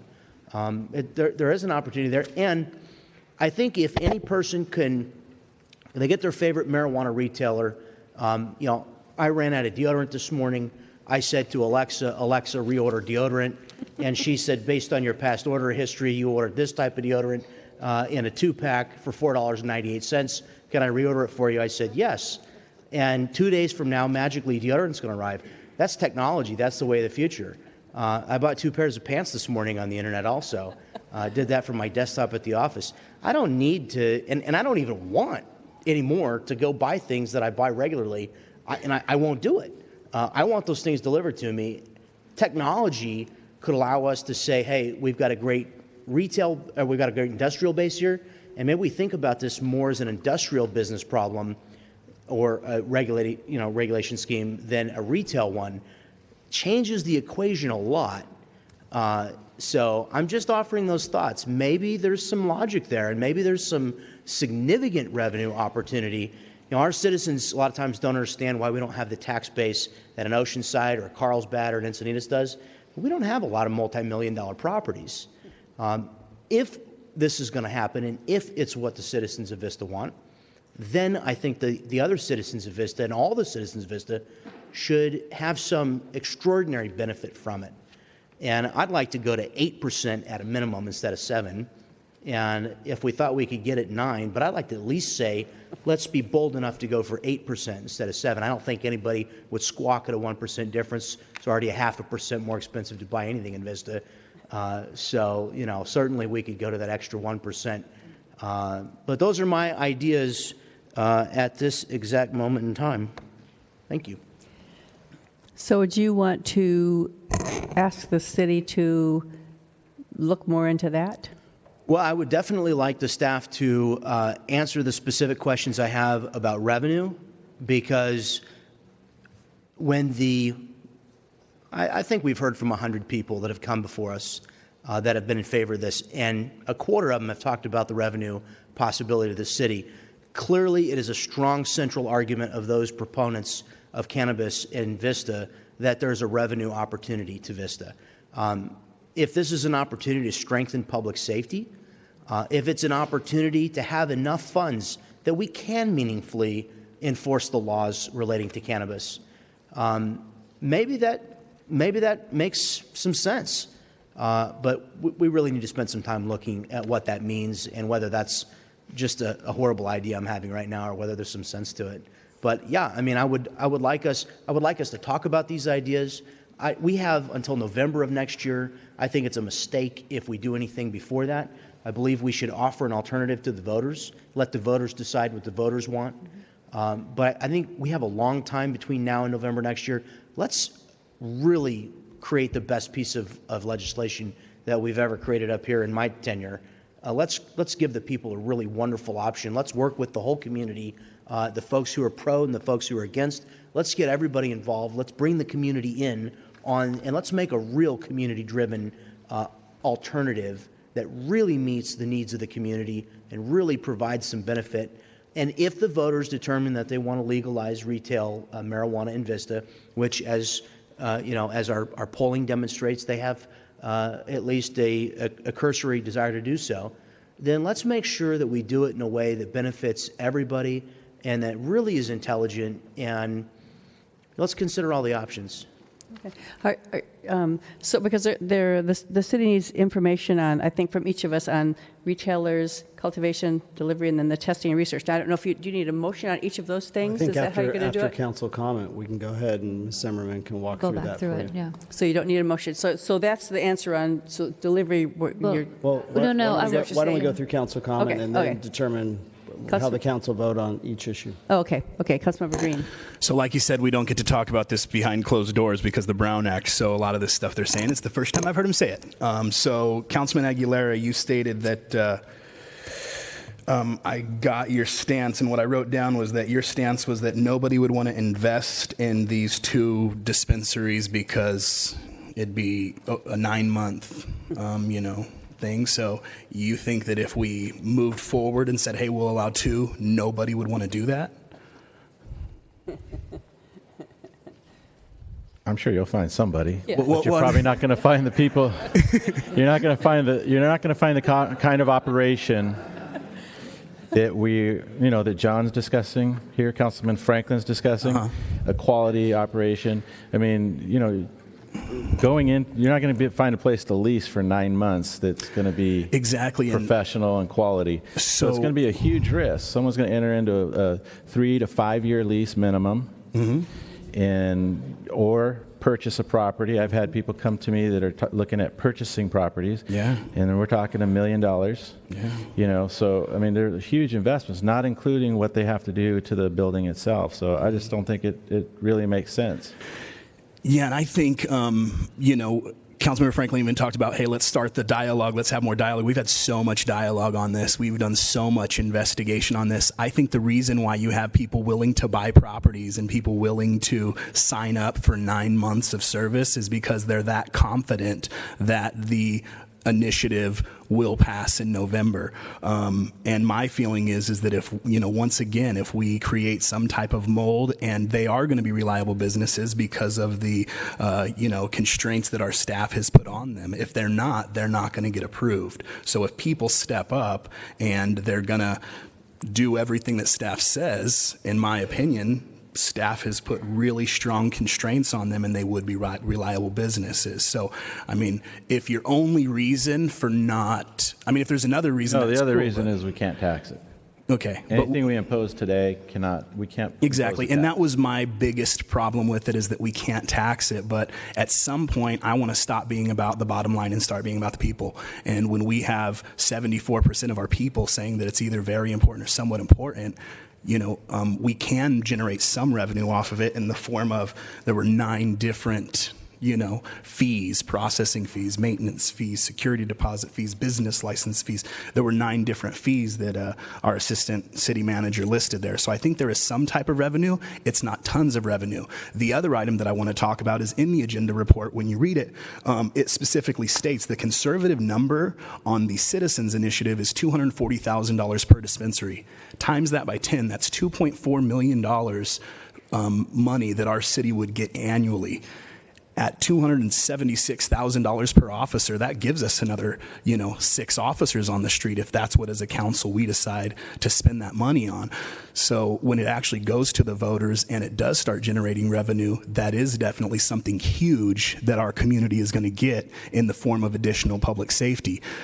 I don't think that if we allow a couple dispensaries right now, we're going to be overrun by dispensaries, because as you stated, they're already here. And they're already operating. And I would, stress the point again that if we do allow any type of medical retail sale, or I don't want to call it any medical retailers in here, that we would take a very, very hard line on the additional illegal dispensaries. The other question that I had to do with this survey. Where did I put that? The alternative ballot measure. Now, when I looked at the survey and reviewed the survey, it looked to me, and this is just from a guy outside looking in, is that the only reason we would put an alternative ballot measure on there because that gives us the best shot at both of those measures failing. And I feel like if the citizens have a measure that they want, that they voted on, we go with that. If there's more than one on the ballot, we let them put theirs on. And I think to just put another ballot in hopes of defeating the measures that are on there isn't a good way to do government. I feel like we need to do exactly what our citizens want, and they've spoken loud and clear. I know that I'm probably on the short end of the stick here. I do highly support delivery within the cities. As far as all of these, I would, if you just want to know, I would say yes on 1A, yes on 2A, more work on the cultivation, because it could be a very, very high impact on our business park. And also yes on 4A, which is the testing. So that's kind of where I stand on things as far as medical marijuana goes within our city. Thank you. Councilmember Rigby, you've been kind of quiet tonight. I'm just interested in listening to everything being said. I do have a question for you, Ms. Zimmerman. You had alluded to, and I brought it up a while back, in my travels back and forth to Sacramento for the League of Cities, we're having workshops and discussions on all kind of things happening in California. And a senator came and talked to us a couple of months ago about the implications of Prop 64 with legalizing recreational marijuana and how the state is looking to unwind all of the regulation for medical marijuana and, as I think as you said, marry it up with recreational, getting away from a lot of the regulations of medical marijuana. And you talked about SB 794, which was, I believe the governor signed it, and in January they're going to start implementing some of these new regulations or changed regulations. Can you go in a little bit more on what the changes might be that we're looking at? Because my thought is that having this discussion is probably eventually and sooner rather than later going to be a little bit moot. So I was just wondering your take on that.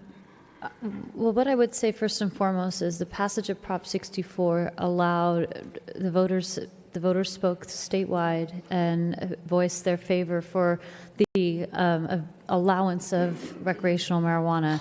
But that initiative very specifically retained a local jurisdiction's right to regulate the retail activity. Personal use and personal cultivation in your home, as it's allowed, will always be allowed. The city does not get to take that right away from the voters as they approved it. But whether or not retail activity takes place is still the local government's jurisdiction. You get to make that decision as it relates to medical retail, adult use retail, testing, cultivation. That is the jurisdiction's discretion. Because that was a voter-approved initiative and it was more comprehensive than what existed under the most recent medical marijuana laws, which were enacted in 2015, and of course we've had medical marijuana access in some form for 20 years. What they've really done is they're talking about, for the most part, and I'm sure there's people in this room who know much more about it, but my understanding is most of where the laws can be combined to match more what the voters approved, that's what's happening, because that law was more comprehensive. So that's where they're going. But what it is very specific about is that retail sales are taxed like retail sales are, but medical is considered a medicine and it is not taxed. So if any jurisdiction that is going to consider it has to keep that in mind as well. How the time, place, and manner, again, is up to the jurisdiction. Testing will remain under the jurisdiction of the state through their health and safety standards. And everything in between, I might be able to answer specifics, but and I did sit through a webinar recently with Assistant City Attorney Johnstone, so we probably have some other details we can provide. But that's the basic overview, is we're moving towards a more Prop 64-based model. Right. Thank you. Just a point of interest, I had a discussion last week with a member of the Board of Equalization, which is the state body of 5 people who regulate taxes in California. And according to the BOE, there's only one business in the entire state, that, medical or a marijuana business, that actually pays taxes as of last week. So I just thought that was interesting. We talked about the retail, the cultivation, and the testing. And I know that a couple of my colleagues talked about the testing aspect of it, something that we might want to look further into. And then the taxes part. I think that with some of the new regulation that's going to be implemented, some of the changes that we might be seeing down the road, and that we have this other initiative already approved for the ballot, I think it's a little premature for us to be doing anything on this without having further information on some of the questions that were brought up tonight. So I agree with Deputy Mayor that I think we should put this on hold until some of those other regulations unfold for us and we see how this ballot measure does. I'm not convinced that it's going to pass overwhelmingly, not from the people that I've been hearing from and talking to. I think there's a lot of information that we don't have yet that we should get, and I think that we should wait until we get more information and see how this ballot does, how this measure does before we move ahead with anything like this. Deputy Mayor. Now, Ms. Zimmer, just to clarify, you just said that we can't tax medical. but we can impose an excise tax. Excise tax, yes. Sales tax, no. Correct, and I was Okay. referring to what was All right. the state regulation, All right. not a local. Don't let us make a Europe, mistake and find out that we messed that up. No, Okay? don't. I cannot begin to agree with the statement that because folks signed this initiative petition, that they necessarily know what's in the initiative or that that's particularly specifically what they want. I can't even begin to agree with that. However, I think there's nothing more important on this question and on every question than the will of the voters and the will of the people. Our job generally, and it is a maddeningly difficult job, is to try to understand what the voters really want and to do their will. And if we get it wrong, they throw us out, as they should. The funny thing about polls, we all know how the polls predicted accurately the outcome of the last presidential election, which is to say they didn't. Polls aren't always accurate, and they don't always get at the heart of what voters will do on a specific question when they're actually faced with it and when they know all the particulars. So that's why I think it's very important to put this to a vote of the people. Let's see. I'm eager to hear the answers to some of the questions that I posed and to continue this conversation.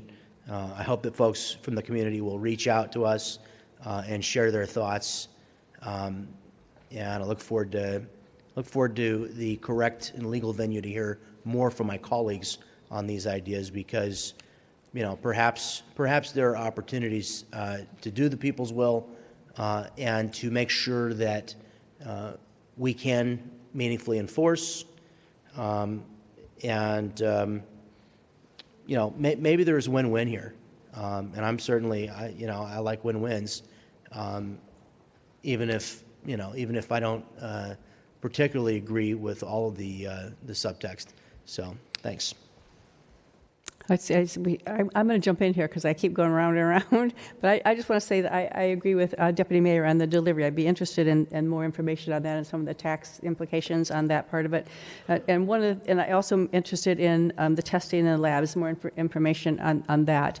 But the thing that I guess bothers me a lot is until the state comes up with ways to monitor the quality and the strength of what they're selling out there, it's kind of like the Wild West, and I think I don't want to make any decisions on selling it until the state comes up with some way to regulate that, because I think that there can be, and maybe it goes back to the testing and the research. I don't know, but I just think we need more information on that before I would open up. Anyway, that's where I feel. So I'll go back to Councilmember Green. Make another pitch here. And I know, and I'm not necessarily making a pitch. It's just we've talked a lot about, talking more about things and what is the voters' will and things like that. And we were very specific with targeting 1,103 voters, which I think is a pretty large percentage of the population. And the information that we got back was that they wanted safe, reliable access to medical marijuana within their city. And I understand that we want, if we're going to put 10 in our city and we're going to have an excise tax, that has to be voted on in order for us to receive the money. But I think when it comes down to providing safe, reliable access for our citizens, they've already spoken and said what they wanted. I feel like the election, or, the measure that's on the ballot is inevitably going to pass based off of the polling that we've done. Like you said, polling isn't always accurate. It wasn't accurate in the election. But this particular survey, the questions that were on it, I reviewed them thoroughly. What we explained on this survey, we went in detail to what the Citizens Initiative was. This was like a 45-minute survey that was done. So I just feel like if we weren't going to do anything, we kind of wasted money on a survey if we weren't going to provide what we, did the survey for in the first place. So that's all. Thank you. Councilmember Rigby. Oh. So, Madam Mayor, if you indulge me, I'm hoping that I can go back to the staff recommendations and either entertain a motion that discusses them all or up or down vote on them so we have clear direction going forward from staff perspective. And then I'll go back through the points that I made that we need to bring information back and make sure I caught all of those. One more, Councilmember Aguilera. Yeah, I'd be willing to entertain the idea of the two if they were restricted to delivery only. I think Councilman Franklin's idea of delivery is worth looking into. I'm not sure that I'm ready to necessarily vote for that, but I think we need to at least get more information. Okay. Since we're already talking, the other thing I mentioned earlier is I am interested in laboratory and testing. It's on my list. So that's really it. So do you need like a motion or no? I would Oh, you're gonna walk through each actually one? Okay. prefer one. Okay. Mainly because we have been here a number of times and consensus doesn't necessarily cut to the chase sometimes. So when we're looking at, Kathy, they were, starting with medical retailers, a staff report recommended with a bunch of other things. Excuse me, now we're going the wrong direction. I went back with one more. Medical retailers, 2, with all the bells and whistles as listed in the agenda report, including the sunset provision, if the City Council would like to look at that with modifications or not at all. I have 3 buttons pushed again. So do you want to answer her question or do you want to? I'm looking for a motion. Is that, Councilmember Rigby, is yours left over? No. No. So if you're talking about that one in particularly, on staff report page 3 of 64, when you're talking about medicinal retailers and the recommended conditions, down on bullet point number 4, it says prohibit the operation of medicinal retailer within 500 feet of another dispensary or within 1,000 feet of any sensitive use defined as child care center, school, existing or proposed playgrounds, skate parks, minor-oriented facilities, alcohol or other substance abuse treatment facilities, and homeless shelters. Since they're not identified separately, minor-oriented use facilities would just be parks in general, because we have a few parks in town that actually do not have playgrounds. They would not. If you were to put a park, for example, Brengle Terrace, you basically, the entire North City would be precluded from any potential. So when you talk about a minor-oriented facility, that would be defined as ball fields, a rec center. So the Jim Porter Center potentially would be a spot, but not the entire perimeter of Brengle Terrace Park. And these would come back as definitions in the ordinance that, again, you could review and evaluate. I would still want some of our parks that don't have playgrounds that are not Brengle Terrace to be included, like Bub Williamson Park or Buena Vista Park. Those are smaller parks. They don't have playgrounds, but we have a lot of kids that are using them, and I think those should be included as well.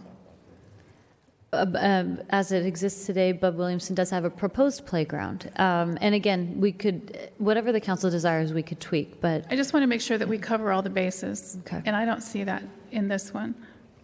That's my only comment. Deputy Mayor. I'd like to make a motion that at this time, the council recommends to staff that we maintain the status quo. And on all items or on medical retail? The status quo on all items.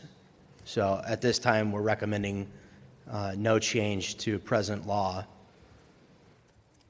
And but with an absolute openness to examine additional proposals to provide an alternative to the voters on the November 2018 ballot.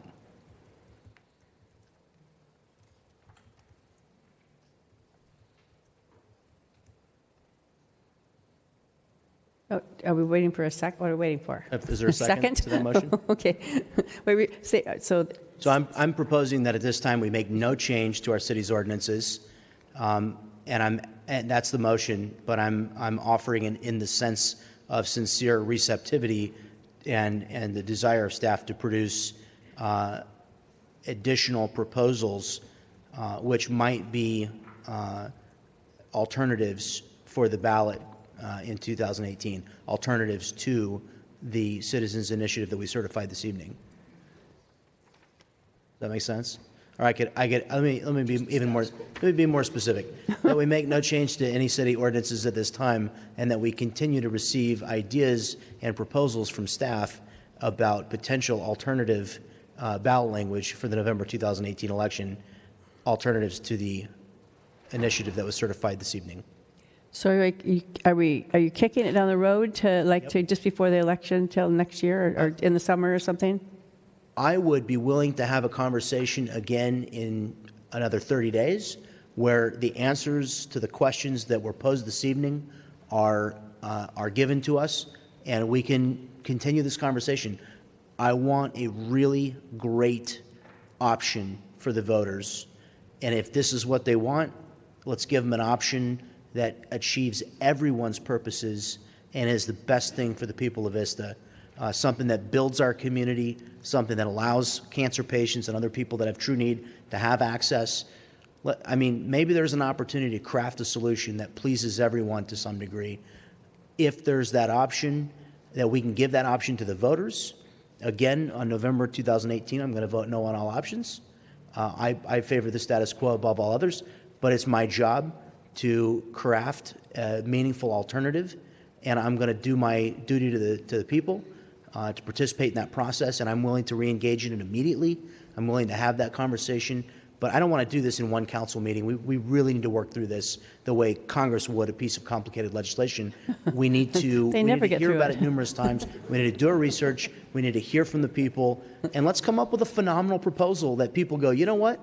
I like your idea better than the Citizens Initiative, and if I'm going to vote for legalized marijuana, I actually like the city's idea better. That'd be my for the 50 however many people said that they want it legalized. I would like to offer them an alternative that they find to be superior to the one that's been offered, and I think if we could do that, and if we feel that the folks who aren't necessarily hot in favor of legalization, if they find that they got something that benefited our community out of it too, and they could see the benefit of the way we structured it in that it was the least worst option, again, opportunities here to please everyone and to do something really meaningful. Am I losing you at this point, probably? Yeah, I don't think you can please everyone. I think you have to Well, of course you're not going to please everyone, and I'm not expecting that, but how can we please the greatest number of people? But this is something we need to continue to talk about. We need to talk about the revenue. We need to talk about delivery only. We need to talk about research. We need to talk about cultivation. We almost need to talk about these things one at a time. And I'm seriously wondering whether or not putting a limit of 2 even makes sense, because we can't meaningfully enforce it. We need to have that conversation. We can't stop all the operators that are operating here illegally now. And we are spending, as Councilman Green points out, and many of our citizens have pointed out, we're spending a large sum of money prosecuting folks for operating in violation of law. Maybe it would make sense to have a law that doesn't require us to prosecute all those bad guys, but just says, hey, it's only zoned in a very few number of areas, and here's how it's zoned. We don't like retail, so we're not going to allow a storefront, but we're going to allow delivery, and we're going to allow testing, and maybe we want to allow limited cultivation, and perhaps there's a demand, there's a market demand for cannabis. That's obvious. Those businesses have got to locate somewhere. A lot of them have chosen illegally to locate here. Maybe we just take the specific type of cannabis business that we really don't like, which is the storefront, in my humble opinion. That's the one that really is most controversial. And maybe we allow all the other businesses to just say, hey, if you want to operate in Vista, great, but you're going to pay us a nice tax. And we don't have the tax base that Encinitas or Carlsbad have, but now we're going to have a thriving center of industry for the cannabis business, because that's what the voters have chosen. Again, I won't vote for it, but that's what the voters want. Let's give the voters the opportunity. And then maybe Vista becomes the scientific hub. And right here in Vista, we have I know you know this, but I'm saying this for the benefit of the vote. We have phenomenal scientific resources here. Maybe right here in Vista, we develop the breath tests for marijuana. Maybe we develop the standards for potency and safety here in Vista. Maybe if we invite the medical and scientific community if the voters invite them based on this alternative. You know, why would we have a problem with people bringing $2 million worth of scientific equipment and creating high-tech scientific jobs? I don't know if I have a problem with that. The part that I'm not so happy about is I don't want a pot shop to operate next to my dry cleaners next to the Stater Brothers. I don't want that in my neighborhood. I don't think it brings our community up. I don't think it brings my property values up and my neighbors' property values up. But one thing is for sure. Everybody in this room who's a user of marijuana, I'm not, never have been in my life, but everybody who wants it, I asked for show of hands before, and I said, is anybody having a hard time, is anybody here having a hard time getting the marijuana that they want or need? Okay, so the demand is being served. Now comes the question of whether or not, in this question of a reasonable alternative, a couple of questions. One, do we want to bring all of the demand from without Vista, from outside of our city limits? Do we want to bring that demand into our city? I don't think so. I don't think my neighbors want that. What my neighbors said they wanted is they want their neighbors that live in Vista to have safe legal access. If we could give them that safe legal access, and if folks want to operate here and deliver into Carlsbad, and Carlsbad goes, hey, we don't want it in our neighborhood, but you guys in Vista enjoy the 7% or 8% excise tax. I mean, maybe that makes sense. I don't know. I mean, you guys know I've been the most ardently opposed, okay? And so the poll wasn't a waste of time, because here I am having a really sincere, kumbaya outreach opportunity, Joe. Okay? And you're not reading the Constitution. I haven't even invoked the Constitution yet. Okay? But no, seriously. But no, seriously. No, the poll makes a point. I get it. The people want it. I as one voter, am not going to vote for it. But if that's what the people want, then let's make it a meaningful and good opportunity. And I don't think that between now and that is a blink of an eye, man. John, do we have a second for your motion? Is there a second? Anyone? What the motion is? He won't let anybody speak to second it. Does everybody knows what it is? Status quo. Yeah, I think we got it. Status quo and more conversation. This is so much fun. Okay. Do I have a second? Did I find one? To make a second on that, I'm not sure where the punctuation was on the motion itself. My position is, I think this is premature for us to be doing right now, voting on this. I think, like I said before, we have a lot of questions that we want to bring back. I'm not in favor of storefronts. I agree with the deputy mayor on that. But could we be the testing hub? Sure. Delivery, I might not have a problem with that. So my position is, when you're looking at the staff recommendations, that you wanted consensus on, so that you had clear direction, because sometimes it's not always clear what we're doing up here. Medicinal retailers, A, B, or C. I'm going C, status quo. When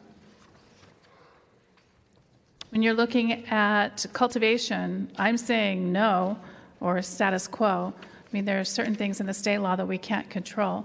But, and then when you're looking at testing facilities, that's something that I'd like more information on, as was discussed. So I almost want to second your motion, but I'm not sure where your motion ended. What was your motion exactly as you want it voted on? I'm not sure that we really need a motion if we're all, and I'll withdraw my motion if we're all of like mind here, that we're not going to do anything today, that we believe that we should craft an excellent alternative for the voters, and we should keep working on that alternative. That's what I'm offering. If we need it do you need that as a formal motion? No, I don't. I think at this point you've stated your opinion. Councilwoman Rigby stated her opinion. Maybe each of you just states your opinion, and that gives us the direction. And then after that, Ms. Zimmerman can report back on what we'll be bringing back. And I might add a suggestion that when we do come back, we do it after the regulations by the state have been imposed, so there's clear direction overall. Right. Okay, so let's see. I see John Aguilera. Oh, John Franco, do you? No, let Councilman Aguilera go ahead. Councilman Aguilera. State your Madam Mayor. purpose. I still think that Councilman Franklin had a good idea on allowing for delivery. I think that's probably one of our best options. It's a good compromise. We're giving the survey people at least, and well, we do have voters, that voted for this as well. The 57% is not something we can argue with. I still think that may change in November, but maybe I'm wrong. But I think that if we could do the delivery service with the sunset provision, because I think that would be a less expensive investment for somebody, because they don't just necessarily have to have a huge place for that. And they can pretty much pack up and go. But I also think that, maybe we do look at 2 or 3, so that we can meet the demands and, be realistic about that. So, I think you made some great ideas, and I'm willing to support that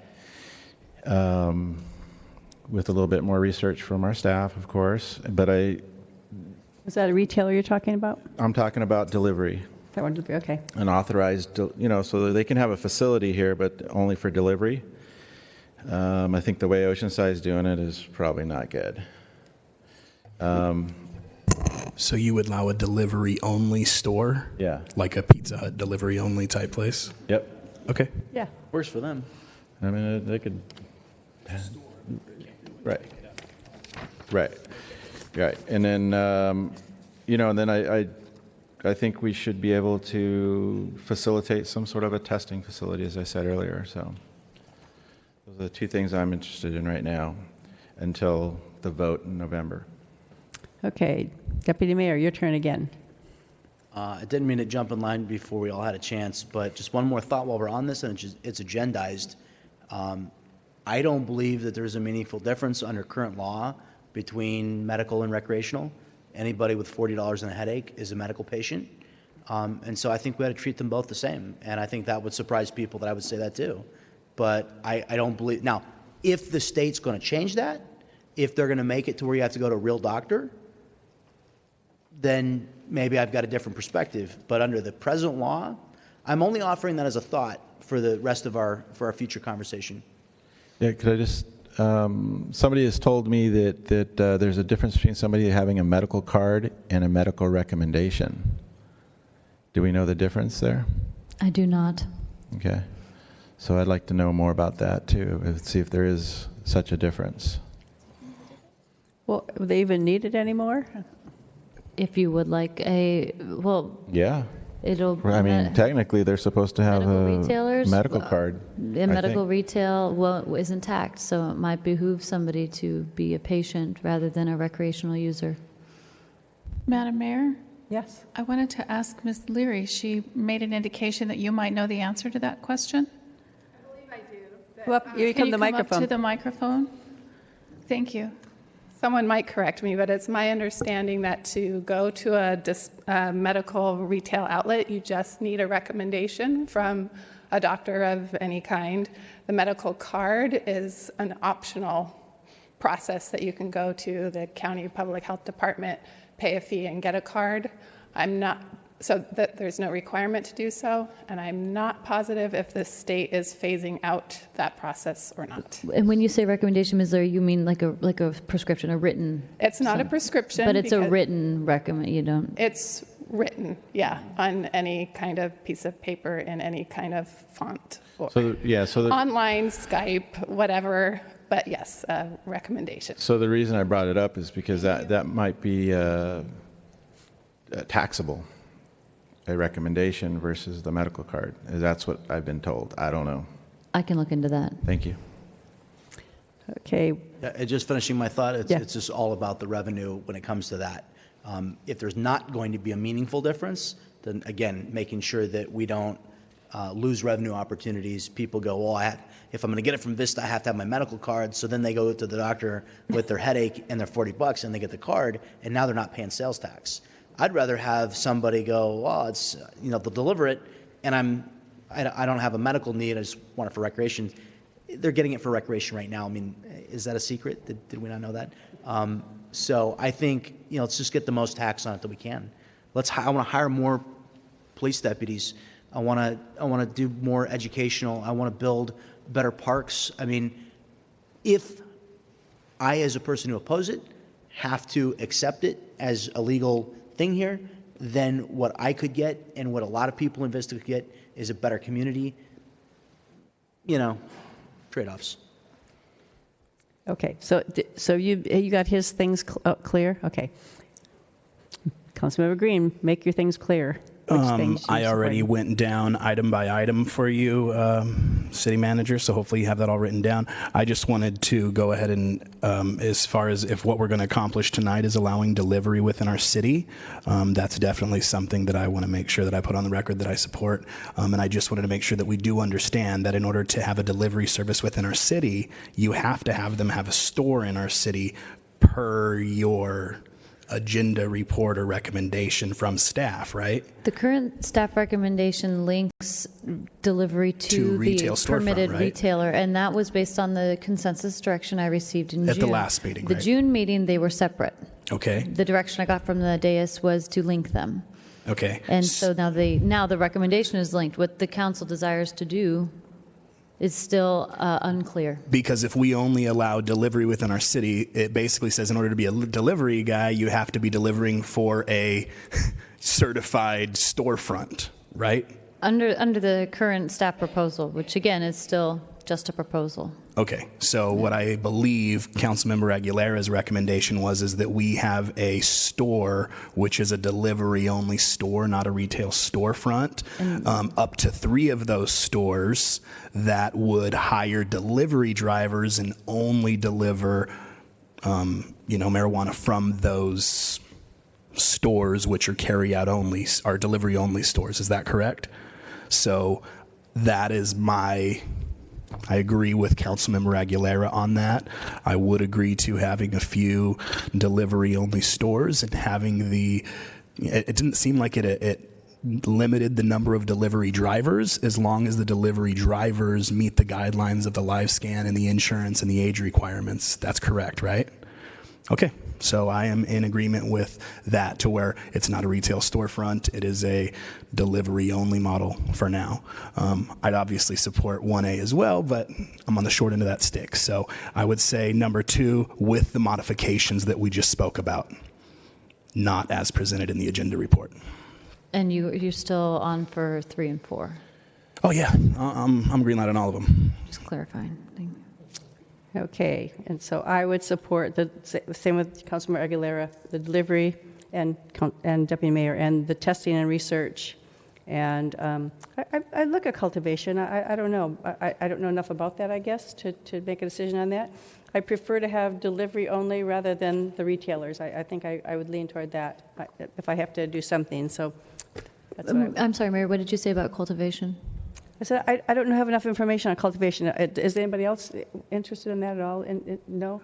I thought Councilmember Franklin's, or Deputy Mayor was. I thought you were. If we're going to allow delivery businesses, if we're going to allow testing, why not? I mean, what's the difference? Thinking about public safety, what I really like is I'd like them to grow it in their facility, test it in their facility, sell it out of their facility, and, if vehicles don't have to transit in millions of dollars, I want to control crime. So I'm fairly certain the testing can't take place with the growing. They have to be independent. Okay, well, maybe they can be next door.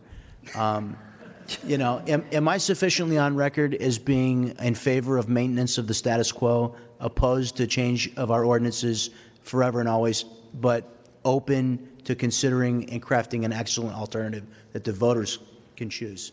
Yes, you are. Excellent. I don't want there to be any misunderstanding where I stand. It's understood. Okay. Do you have enough information? Let me double check my Councilwoman Rigby notes. I would like to hear from Councilwoman Rigby. Thank you. I think that we're premature on this. I think that we should not be doing anything on this item tonight.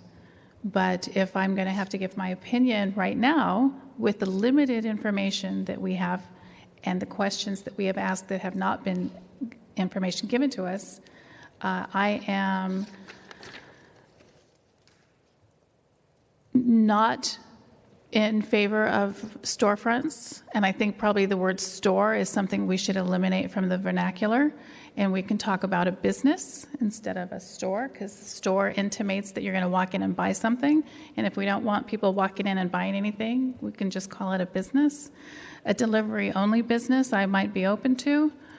Cultivation, I'm not sure about that. There's some information there that I don't have, so I can't address that.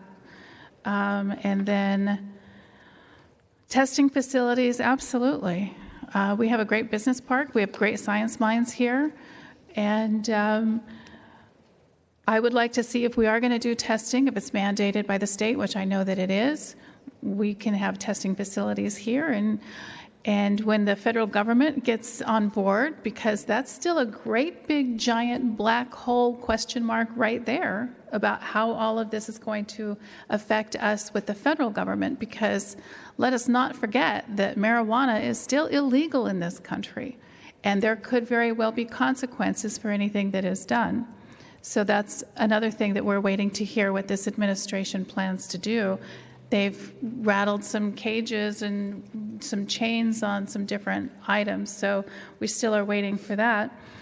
But who knows? Maybe when the federal government does finally decide to get on board and start testing this for medicinal purposes, which it has not been done yet, maybe it will be one of the science facilities here in Vista that will find all of the amazing things that pot can do and the diseases that it can cure, and wouldn't that be great if that were done here in Vista? So I'm fine with testing. Thank you very much. So those the four things? Yes, thank you. And so in summary, what I'm seeing is consensus to bring back a proposal for delivery-only businesses up to 3 in the city.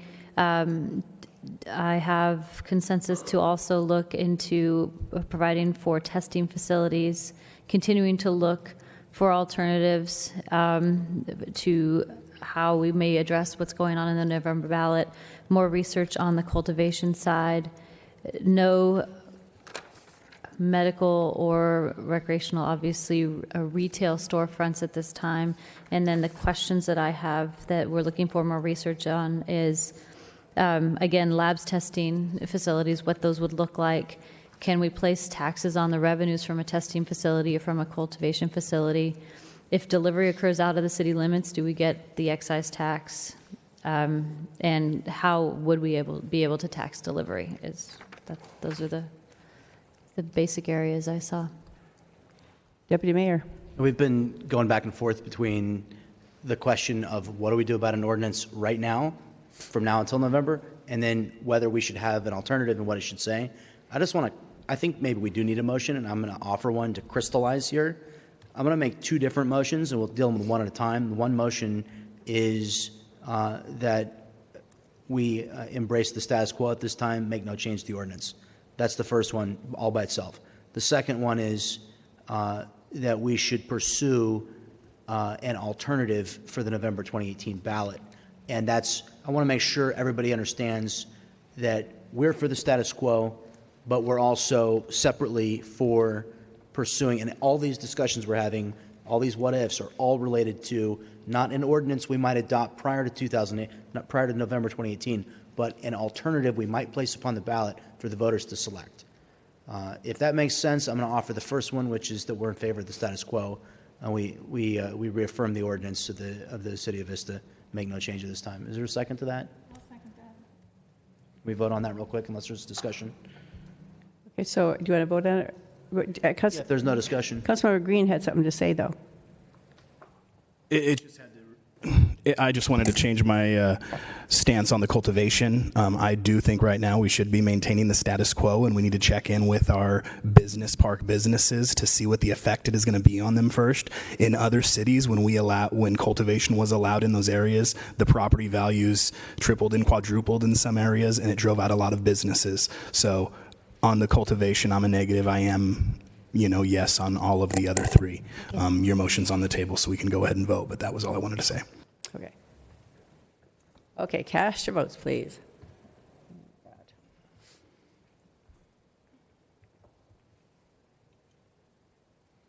Okay, that motion passes What?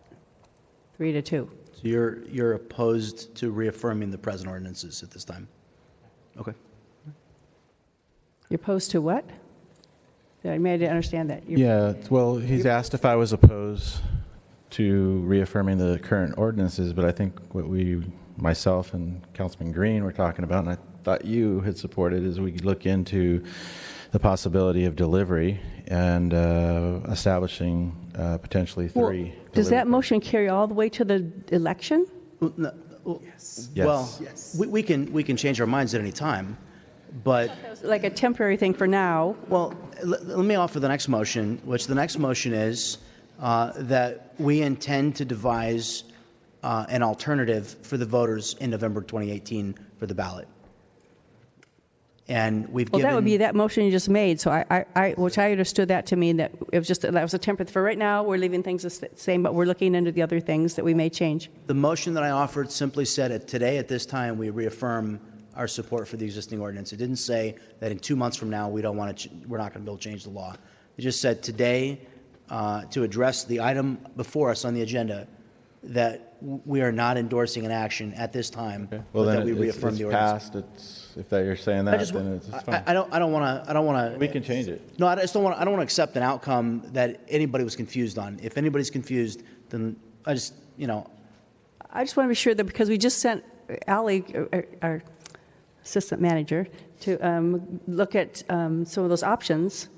So I thought for now we're leaving it there, but she's going to bring those options back to us. The question, and see, there is some confusion here. The question is whether or not we want to adopt an ordinance before November of 2018, or whether or not we want to craft an alternative for the voters to consider. And if the voters should approve it, then it becomes law. My preference is that we offer the voters an alternative, and if they should approve it, then it would become law. My preference is not to adopt an ordinance prior to a public election. So I don't know if everybody's in agreement with that or not. I'm not necessarily in agreement with that.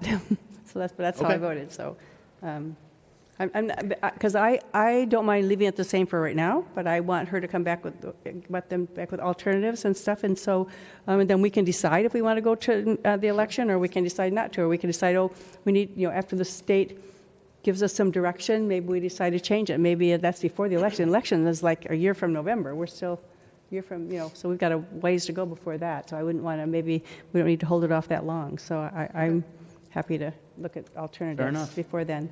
So do I have to change my vote? We really did a meaningless Just direction. motion. It's not formal. There's no resolution or ordinance to it. It's just Okay. direction. I think we understand. Okay. Okay, as long as everybody understands, we're good. Okay, are we done with this issue? Can we move on to the next thing? Do you want to take a break? That's up to you. Can we take a break? Would you want to before take? the Everyone want next to take a one? bathroom break or anything? So, what do you think? Okay, about 5 minutes, guys. Well, let's make it a real 5 minutes, okay? Not a 20. Oh, what is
Okay, you guys, I'm ready to call this back to order if I can get everybody back. Joe Green, where's Deputy Mayor? He's coming in right now. He's coming in. Okay. He's right here. Everybody back in their seats. Joe Green. Sorry, I was looking for Deputy Mayor. Hey, I beat you back to the dice, all right? Okay. We have 18 speakers. Oh. We have 18 speakers. Okay. Now we are at our third discussion item.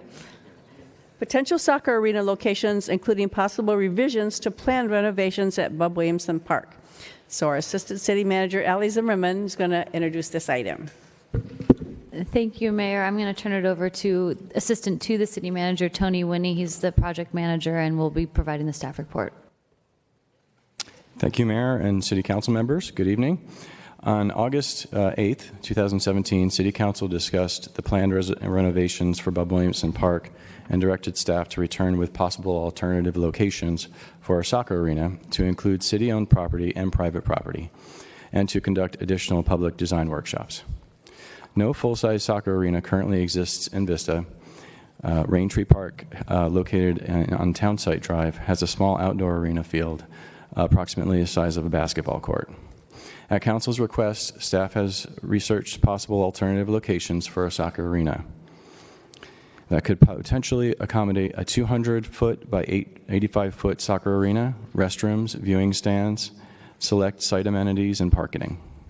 Staff searched for approximately 2 acres. It should be noted that potential development is constrained on each site by different topography and access issues. City of Vista has 13 parks. Okay. On the screen, you'll see this is an example of an outdoor soccer arena. This arena is at Sunset Park in San Marcos. As I said, it's approximately 200 feet by 80 feet.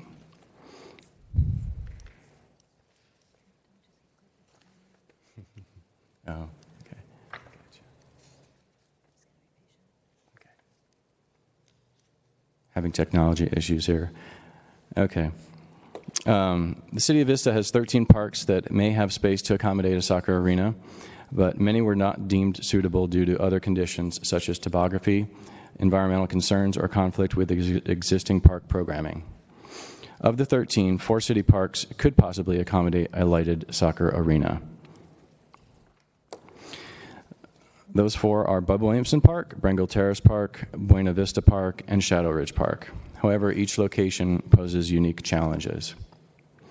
If the City Council desires to have staff pursue any of these locations, further research will need to be conducted to ensure that there are no environmental, and engineering, or other issues present that might prevent development. First, I'd like to discuss Bub Williamson Park. This park was previously chosen by the City Council as the primary location due to the deficiency of public park space in West Vista, the age of the park, and the need for updates to the facility. The park currently has 2 softball fields, a passive use area, seating, and restroom. On November 10th, 2015, City Council approved $300,000 for a design-build contract with TB Pennick for the improvements, authorizing the $300,000 for the project design. The design was completed in March of 2017. The city currently has $1.7 million in the fiscal year 17-18 CIP budget allocated to fund construction of improvements at Bub Williamson. On this slide, you'll see the conceptual plan as it stands for Bub Williamson, including the arena soccer field on the right-hand side of the screen. The scope of the current capital improvement project includes a lighted soccer arena, which would replace the 2 existing underutilized softball fields. Existing restrooms would be remodeled and a new children's playground and dog park would be constructed along with other site improvements. All development would occur within the current park footprint and would not infringe upon the adjacent wooded area running along the western edge of the park. Original estimates for park design and construction of the renovations were $2 million. However, bids came back late last year at $2.8 million. Earlier this year, staff applied for a grant from the State Parks Department for $1 million to possibly cover the cost of the field. Unfortunately, the city was not awarded that grant funding.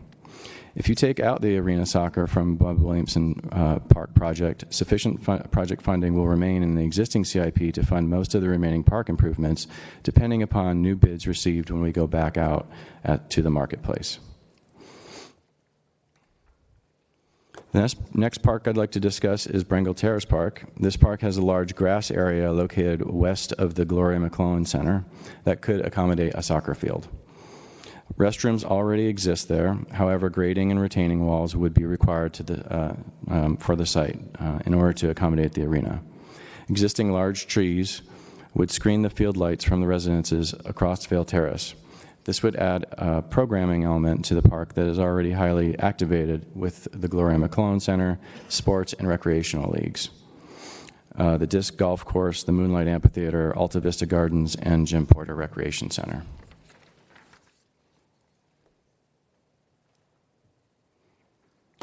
Next park is Buena Vista Park. This park has a large grass area to the east of the duck pound that could be used to site the lighted soccer arena, with additional parking being placed south of the duck pond, as you'll see in the shaded areas on this slide. Restrooms already exist on site. However, grading and retaining walls would be required, and in addition, there would be 8 picnic tables that are existing that would need to be removed. The nearest residence is approximately 375 feet from this grass area. Next park is Shadow Ridge Park. This park has a large open field that would be removed to accommodate the soccer arena and additional parking. Rancho Buena Vista Little League currently utilizes the open space for practices. However, their activities could possibly be relocated elsewhere. Approximately 6 trees might need to be eliminated to accommodate the additional parking. The nearest residence is approximately 65 feet from the grass area, which could preclude lighting of the fields due to proximity.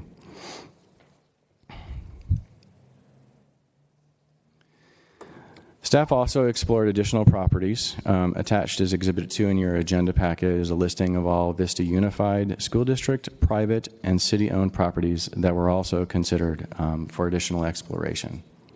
Staff conducted a preliminary analysis to determine whether or not they were suitable for the lighted soccer arena, restrooms, and supporting site improvements. Staff looked at the size requirements, access, adjacent uses, probable costs, and other possible development obstacles. Approximately 125 private properties met the size requirements alone, but many were determined to be unsuitable once the additional criteria were considered. No private property owners have been approached about whether or not they would be willing to sell to the city or what their asking price might be.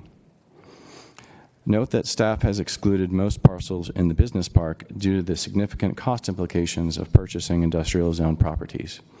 Additional properties may be available if the city were to reach out to owners who are not actively marketing their properties for sale and determine their interest in selling their properties. However, cost could be an obstacle in these instances.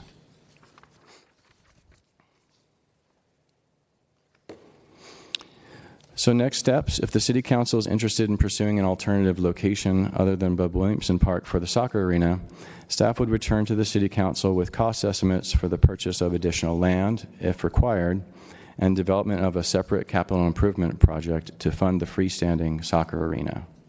If a soccer arena is desired, staff recommends pursuing locations that are already under the city's ownership and control in an effort to avoid significant cost escalation of the park improvement program project and to maintain some feasibility in the project. If City Council decides to eliminate the soccer arena from the current Bub Williamson Park project, staff will need direction on whether or not to keep the remaining CIP project elements, which include a dog park, children's playground, restroom remodel, landscape, and ADA improvements. If you would like to keep the remaining project elements, staff would hold design workshops with stakeholder groups to determine their interest in those remaining proposed improvements and to solicit their ideas on other possible improvements to the park.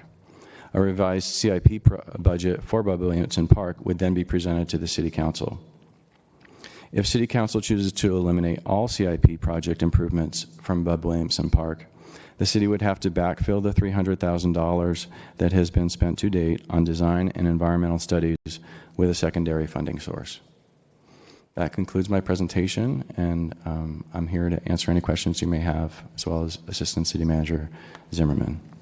Thank you. I have 18 speakers. Do you want to have speakers first, or do you want to do questions first? I would like to just offer a couple of thoughts Okay. before, and I don't know, just because this is in Councilwoman Rigby's district, would defer to her if she wants to make any remarks before the speakers begin. Oh, no, okay. Well, I just wanted to say something because I think it was partially my idea that we look at other areas where we could build a soccer arena. And I'm still interested in that. However, enough time has elapsed now. I am at this time convinced that there's really not a legitimate movement within the community to have a soccer arena. I don't think it's a bad idea, and it's not what I'm opposed to, but I'm not seeing a real groundswell of support for the idea. And so for that reason, and because most of the locations that have been proposed here cause me to have emotional reactions ranging from rage to indifference, what I want to do is, and after we hear the speakers, we're going to have discussion on it, but I'm going to make a motion that we revoke funding for the soccer arena with the exception of those funds already expended, and that we freeze expenditures at Bub Williamson Park until such time as we have heard, as there has been a workshop. We promised the people a workshop. They haven't gotten it. They're not happy about that. They shouldn't be happy about it. They should get their workshop. Let's do a workshop. Let's do a workshop. I mean, let's give them the workshop. I don't understand why we haven't done the workshop. They're not happy about not having a workshop. Let's give them a workshop. We're going to do a workshop, but we Let's do a have workshop. today. Let's The do it like- decision is, do it right we have to away. know what we're going to plan. So we have to know whether we're going to have a. If I could add in. It was just, Yeah, go let's ahead. set a date because there are many people that are unhappy, and I've heard from them. They're not happy about the lack of a workshop, and let's just please set a date so the folks know that we're going to do the workshop like we promised. I now share their frustration, and I want to have the workshop, and I want to give them the date for the workshop so that we can stop talking about the workshop and do the workshop, hear from the community what they want, give them what they want for their park, and then we just, because all we want to do is what they want. Okay, we got. Deputy Mayor, At you'd the be last pleased. council Oh. meeting that was done on this, there was a few of you that recommended or stated that it wasn't taken off the table for Bub Williamson with the soccer arena. And that's why we did not hold the workshops yet. That's why we're bringing this back. Okay. And if it's the council's wish to take it off the table, we'll take it off the table. It'll be gone. And we will, as making that Mr. motion. Winnie had stated, we will hold workshops. And we will do likely 2 of them on a Saturday, a different day. We will do them at the site, at the school, near the site. Okay. And then we will come back before you if that's what the council's wishes. Okay. Okay, so we have all the speakers, but Councilman Rigby. I just want to ask Deputy Mayor Franklin to reiterate his motion as it stands. My motion is that we would repeal all funding for soccer arena with the exception of those funds already expended, that we would freeze any further spending for improvements or alterations to Bub Williamson Park that were authorized in the CIP until we can conduct a workshop, and I'm going to add to my motion to occur within the next 60 days, this workshop, a date set by the city manager within the next 60 days. That's Deputy Mayor, I think that, talk about, the citizens can talk about whatever they want to talk about at the workshop. and It's I'd their like to park. clarify that staff is ready to hold multiple workshops. I would caution you to look at freezing funding because we will need funding to hold the workshops. So we've got a plan, it's in Authorize place. We and- just want to make sure that we have the council's direction on whether or not that workshop will include an amenity that is soccer at Bub, but the workshops are ready to go. I'll add to the motion and authorize sufficient funding for workshops. Did we The just- first of which to occur in the next 60 days, the second of which to occur within the next 90 days. Well, would you not freeze the funding so that we can do improvements and stuff more? I mean, can we vote on that? The Should you folks, just leave it? We can hear it from the folks, but the folks have told me flatly, please stop talking about what improvements you're going to do to our park until we've had Right. our workshop and our opportunity to be heard. Right. And I couldn't agree more with them on that. I think that's why they're here to express frustration. They don't want us. I agree with you, but all we're doing today is deciding if what they're going to plan at the workshop. But let's leave the money there so we can figure out what to do with what the improvements are. I didn't say to repeal except for the soccer arena. Tonight I want to repeal The How motion about is just to- a motion not to build a soccer arena? That's fine. That's fine. But also, I want the folks that are here tonight to have certainty about a maximum number of days between which will intervene between now and the workshop. I want them to know that they can go home and calendar tonight that at some point in the next 60 days they're going to have first workshop, second workshop within 90 days. I want them to have that clarity and that promise from the council that that's going to take place. And I just want us to not, other than workshops, spend any more money on Bub until the folks have been heard from and they've had their say about their park. Except for regular maintenance that we do. Well, of course. I'm Okay, talking so I about have improvement. 18 in opposition to the speakers. So, but I would second your motion, and maybe we wouldn't have to listen to all these 18 speakers. Well, No, I want to listen to you, but Madam Mayor, with your permission, Madam Mayor, would you be willing to query the audience as to whether there's any opposition, with anyone in the community came tonight to speak in opposition to the motion that I made? Well, hold on a Wants second. to speak I for do. the soccer arena. I do. Hold on. Oh, sorry. No, I think it's fine to cancel the soccer arena at Bub Williamson. I don't have a problem with that. But I do think we need to pursue soccer elsewhere. I agree. Because I believe you did mention that in your motion. Just not at Buena Vista or Shadow Ridge Park. Well, I don't. Or no, I don't. Or I'm think- going to have a lot more than 14 people here unhappy with us. I think we need to explore all opportunities. Obviously, at this point, Bub Williamson is off the table, but I don't think we should eliminate other options for I'm willing soccer. to hear a proposal about Bringle Terrace because that's the park that's big enough. I'm not saying I'm for it. I'm just saying I'm willing to hear the staff's thoughts on it. But the others are non-starters with me. Well, I know for a fact there are plenty of people in this city that support soccer. Madam Mayor, since my Thousands. button's I'm just pushed, saying How about might I speak? let's get some order here. Back in order. Okay, Councilmember Rigby. Thank you. Deputy Mayor Franklin, I was originally going to move that we just eliminate arena soccer from consideration at Bub Williamson Park, period. I second your motion. Okay, you have a motion on the floor. Will you really? I'll withdraw mine in a second yours. Withdraw your motion. So, thank you. So I would move that we eliminate arena soccer from consideration at Bub Williamson Park. But can you include the workshops? They really want the workshops. Yes. 60 days and 90 days for the first and second. And move Or ahead. sooner. And move ahead immediately with community meetings to identify the priorities for this park. But can you specifically put the 60, 90 days in? Or sooner? Can we include that? I think immediately. I take it in 30 days. I take it in 2 weeks. We Okay, can do it look. sooner. 30 days. But I Could want you- them to walk away with a They're going to promise that start we're the gonna- workshops. Look at, calm down. So we will start the workshops. The city manager says before the end of November. Yeah, I'll take that. So my motion is I move that we eliminate arena soccer from consideration at Bub Williamson Park and move ahead immediately with community meetings to identify the priorities for this park, Second. period. And he's seconding, right? Second. Okay, so let's just hold that for a second. That motion second. I'm not going to do a substitute motion, but I'd like to add on that we continue to explore different areas for arena soccer. How's that? That can for be a soccer? different motion. I think right now we just want to talk about Bub Williamson, and then we can continue the discussion on soccer because there are some other. Okay, well then let me discussions ask to have this. on that. Okay, then there's your motion. Then let me ask you: is there anyone that would like to speak for a soccer arena at Bub Williamson Park, or for a soccer arena there? Seeing no one, then is it okay if we don't call all the speakers? Yes, they're okay with that. Is there anyone that's not okay that really has the passion that they want to speak? Seeing no one that has that passion? Okay, then let's. How about casting your votes? Oh, yes.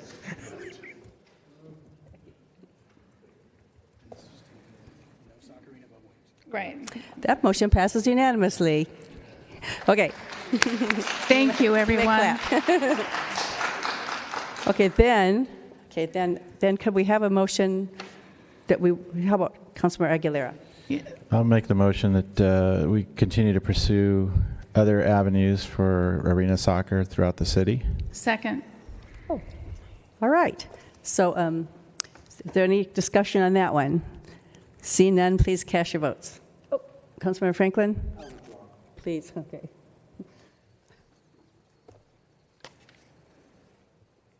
That motion passes with one abstention. Okay, so that takes care of, is that it's all done? Is that it? Is there anything else on this issue? No, I think we're good. Do we need to give the staff direction on which of those sites we want them to explore further, or do we want them to bring back several sites for us again? Because they've already explored the available sites. If you have specific sites that you'd like us to look at, we'd love to hear from you on them. So I know which ones we. I would keep our eyes open for something new, and a new park somewhere. I don't know. I like Ringle Terrace. I have a list of people. Let's go in order of the people that have their names up here. Okay. So, Councilmember Aguilera, did you want to say something? Yeah, I don't have a specific park in mind. I think we should keep all our options open, and I know Councilman Franklin has a couple of ideas, or he's opposed to a couple of parks. But again, that's not necessarily the entire city. So I'm opposed to Bringle Terrace. I think,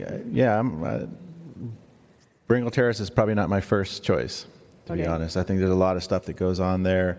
I think the traffic's pretty heavy there as it is. Although I don't really think this park, this kind of a amenity is really going to create that much more traffic. But there's a lot of space there, open space that people like to enjoy there and walk to that park. But I'm not opposed to it. If we can find a spot there where it fits. But I think if we can look at our own parks that we already own property, that's going to make this a lot more feasible and possible to be built. Whereas acquiring a piece of property, not that I'm against it, but I mean that's obviously going to be more expensive. So I think we should keep all our options open. Okay. Deputy Mayor, briefly.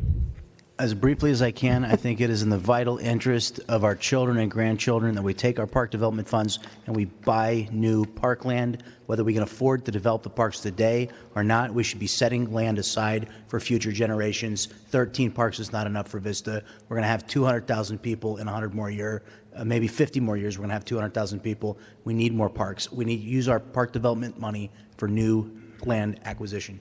Okay, agreed. Councilmember Green. You're good? Councilmember Rigby. Thank you, Madam Mayor. I actually agree with the Deputy Mayor. We need to look at the future for park space in Vista for all these people that we're building houses for. Right now, I don't see that we have an adequate space for an arena soccer park in any of our parks. And the ones that were put in the agenda for us to consider tonight really don't meet the requirements. And I'm thinking the Duck Pond is probably as bad a place for an arena soccer park as Bub Williamson is. So that's my thought on that. Okay. But I'm open if we find a place.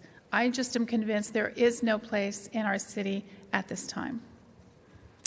Okay, so with that, I think we are done with that item, right? Everyone?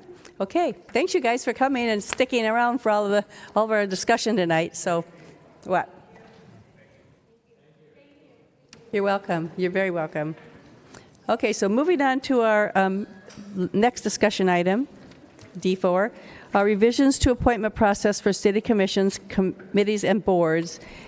And our city clerk, Kathy Valdez, can you guys kind of be quiet on your way out so we can finish our last thing here? Kathy Valdez, our city clerk, is going to provide the staff report. Thank you. On August 8, 2017, the majority of city council members voted in favor of a system that allows a representative of each city council district to nominate a member to each of the city's commissions, committees, and boards with 5 or more members. The motion included that the district appointments be phased in as terms end, with nominations made on a seniority basis. If there are more than 5 seats to be filled, the mayor will make the recommendation for filling the remaining seats. The appointment list will continue to be brought to the full city council for approval. The city has 14 commissions, committees, and boards, 9 of which are comprised in a manner that a change to individual appointments could be accommodated. To help facilitate this, staff is recommending that current appointments that do not provide community-wide representation be phased out as terms expire. Revisions will need to be made to City Council Policy 200-06 and to various sections of the Vista Municipal Code or City Council resolutions that govern city commissions, committees, and boards. I ask that you consider each entity individually, and if you concur, I will provide an overview of the composition of a commission and staff's recommendation, and ask that you provide direction to staff on that entity before moving on to the next. We're good with moving forward that way? Okay. All right, so the first is the Planning Commission. The Planning Commission is comprised of 7 members appointed at large. There are no appointments provided to outside agencies. As current terms expire, staff recommends the mayor make the recommendation to fill the first vacant seat, followed by council members Aguilera, Rigby, Franklin, and Green in this order, and the mayor make the recommendations for filling the remaining 2 seats. Mayor, since we have one speaker on this. Yeah, we have one speaker. Can we take before we start? Okay. Joshua Tienda.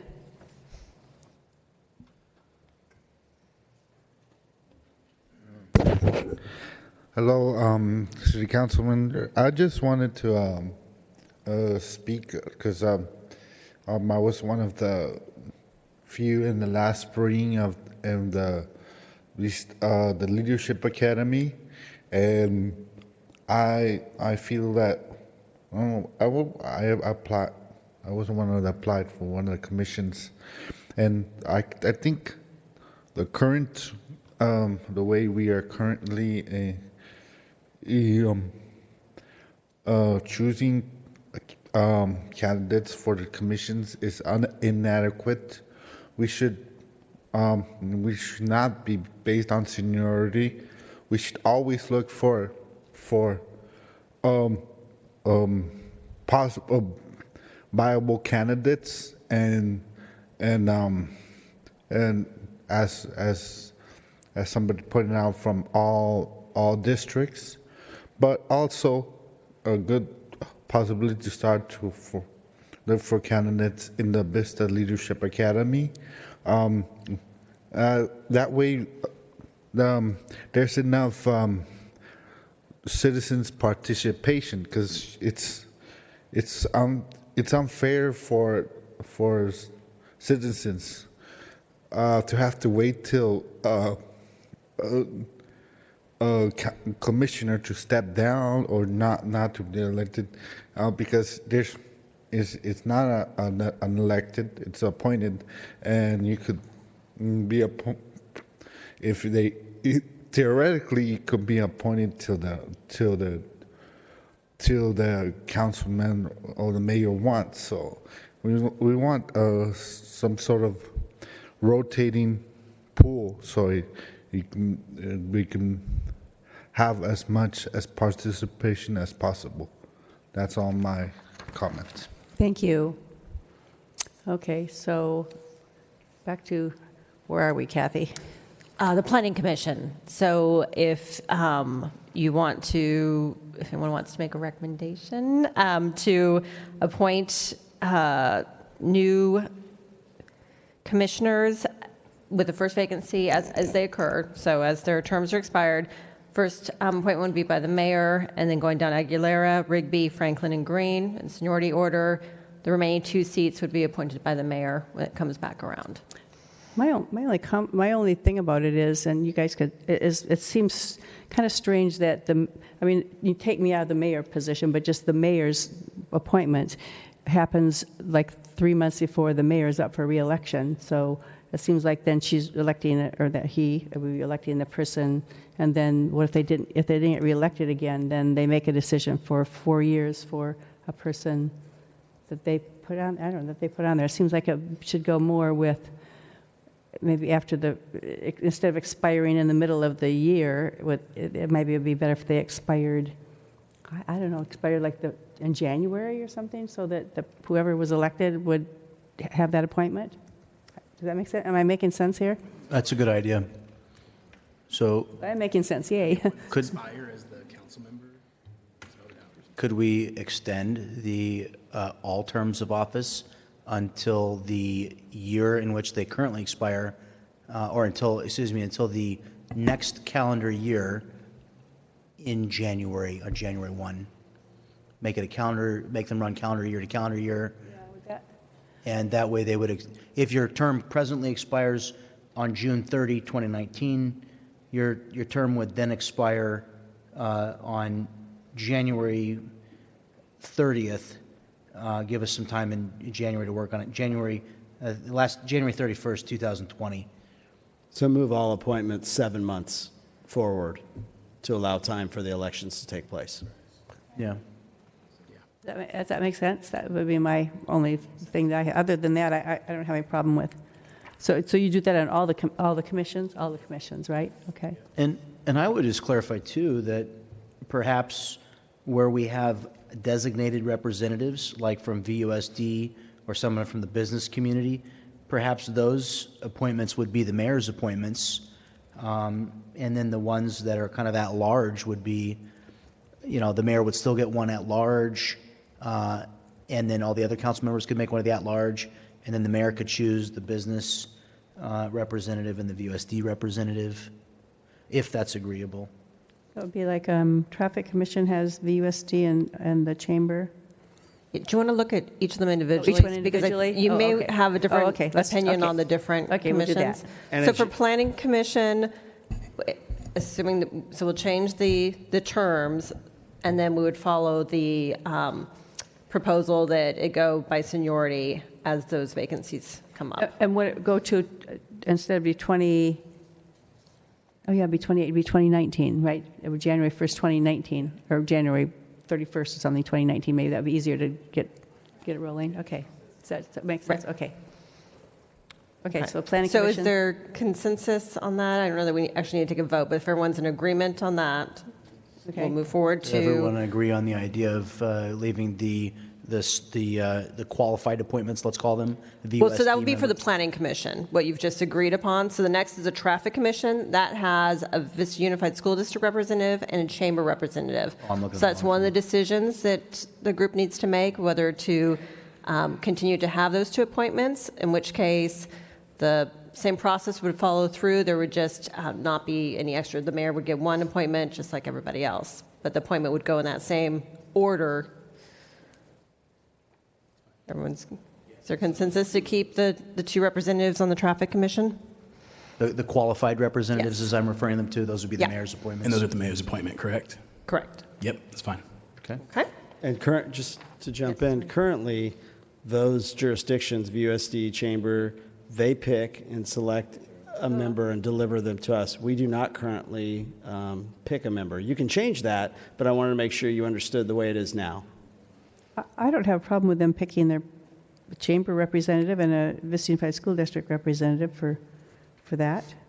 And it does still go to you for conferring. So, I mean, you could, if there was someone who was recommended that you did not agree with, there would be an opportunity to ask them to appoint somebody else. I do have a question on this. Go ahead. Not just for traffic, but for all of them that have these outside representatives. Do we know what their participation and attendance would be at these meetings? Like for the Traffic Commission, does the VUSD rep actually show up? Yes, does they do. The Chamber rep show up? Yes, they're very consistent. Because I know some commissions, they're not. I think there was an exception with perhaps Public Arts. I think the position was vacant for a while, and it didn't get filled, which was why the person had retired. Could we? So, but we have that set up, and they're participating consistently. Could we formally say that the mayor is going to make those appointments, the qualified appointments, but of course she would want to work with those organizations, but that's off the books. But can we give her the ultimate authority? That way, if there is an issue, she can make the decision. Before it's brought to the whole group? Yeah, if the chamber wants to advance somebody that she doesn't feel would be a great person to do it, she of course would want to work with the chamber to find that candidate, but ultimately it would be her decision to make.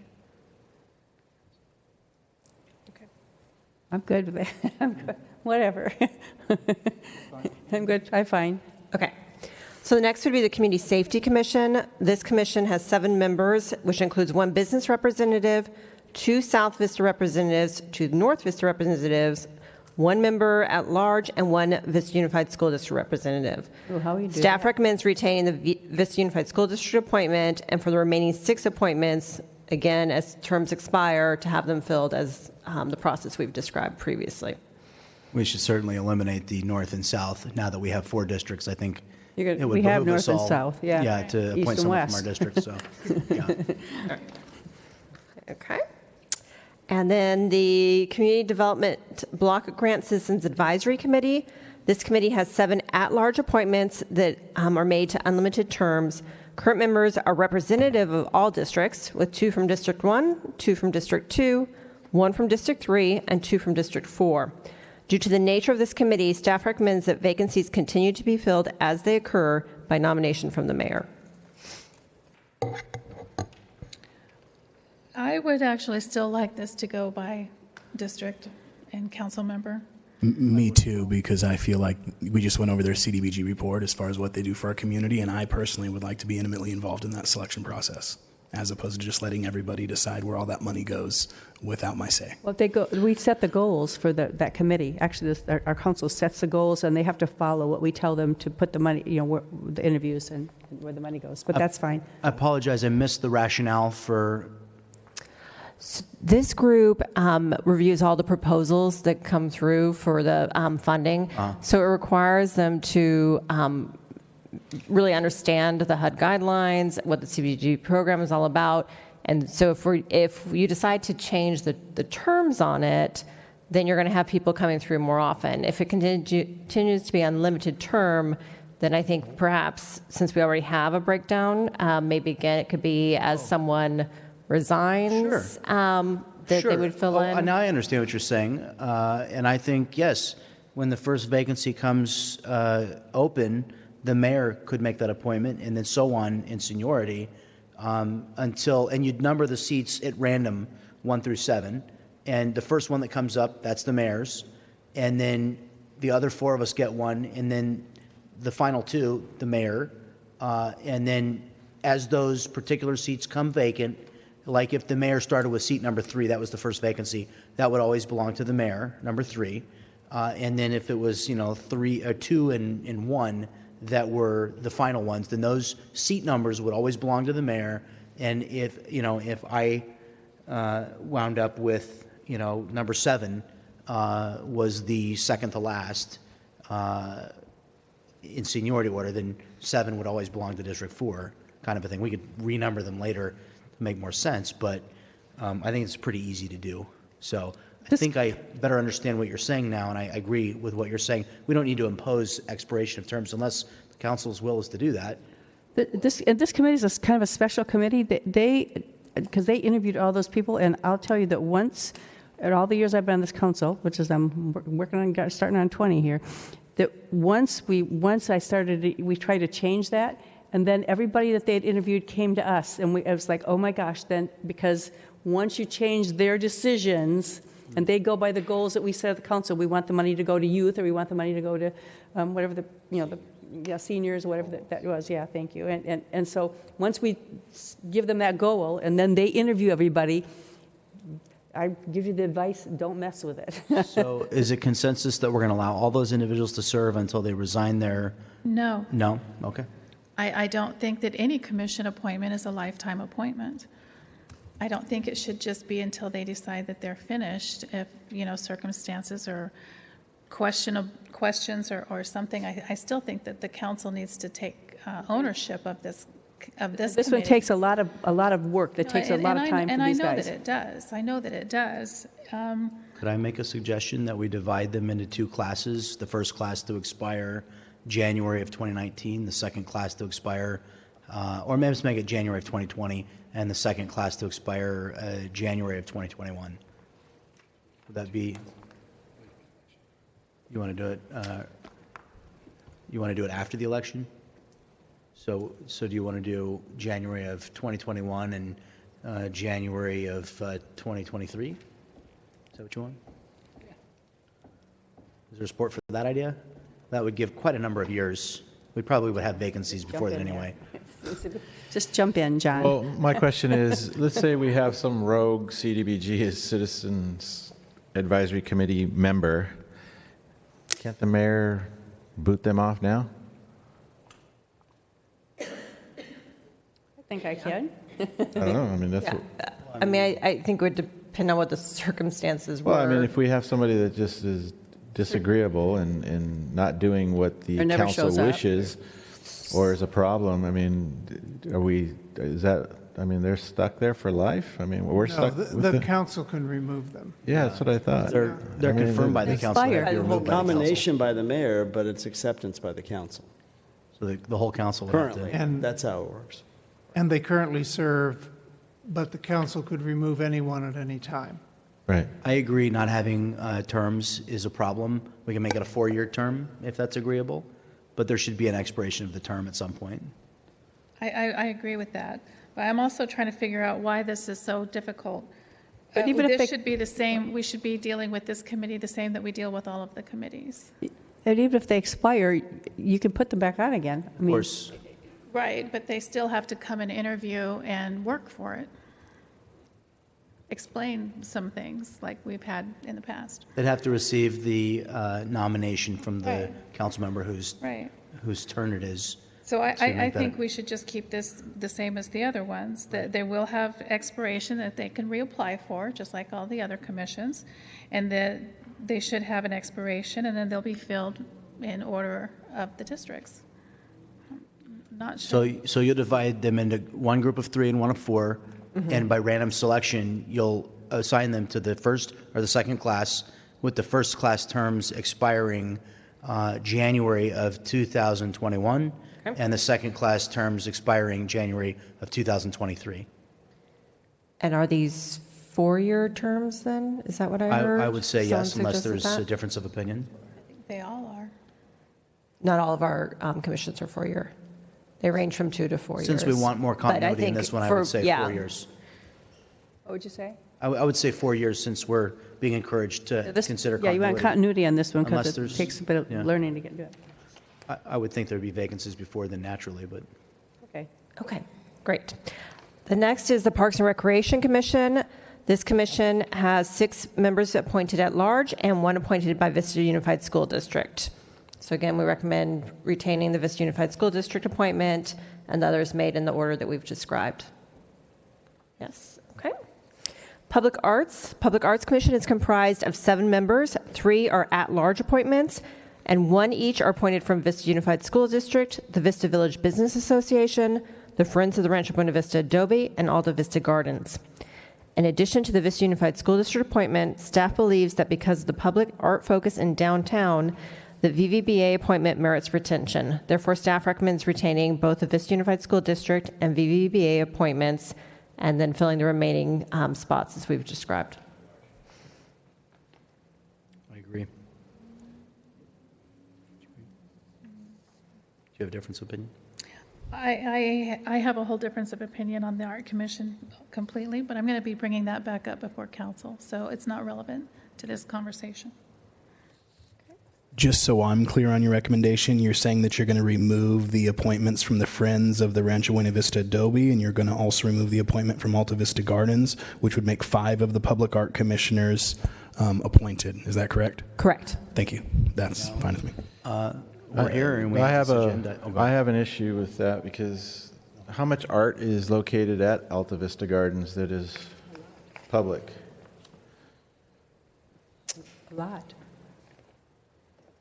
Quite a bit. I don't know the exact number, but yeah, there's quite a bit of art. Yeah, at there's the quite a bit of gardens. art there. I think they need to be able to have a say-so.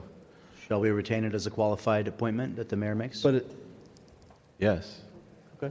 I bet you there's almost as much as in our immediate downtown there. is the art at the gardens, Councilman Aguilar, is it owned by the gardens or is it?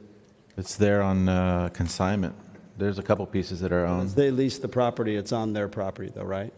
Yes. And They own how the much of what serpent and they, a lot, some of it. how much of what they do within the confines of their property comes before the city or the Arts Commission, I believe it all goes through the Public Arts Commission. even though it's just on their property? Yeah. I don't think that to be the case. Yeah, I remember when I was on the board, we had to run it by Public Arts to get the kites. But those were to be placed throughout the city, and maybe that was one of the locations that agreed to accept one of the kites? I think we need to investigate this further before we make that decision. We have our Recreation and Community Services Director, Theron Dykeman, here with us. Maybe he can shed some light on whether the art at the gardens I goes think through this the might Public Arts precede Commission. his. Yeah, it might be before him. Come to the For him. Good evening, Mayor and Council. Theron Dykeman, Director of Recreation and Community Services, under which public art is part of our purview in our department. Currently, the Public Art Commission liaison is our management analyst. Councilman Aguilera is probably correct. Some of the decisions of the artwork that's existing in Alta Vista Gardens predates me. I've been here less than 2 years. The kites are separate. There is no current kite located in Alta Vista Gardens.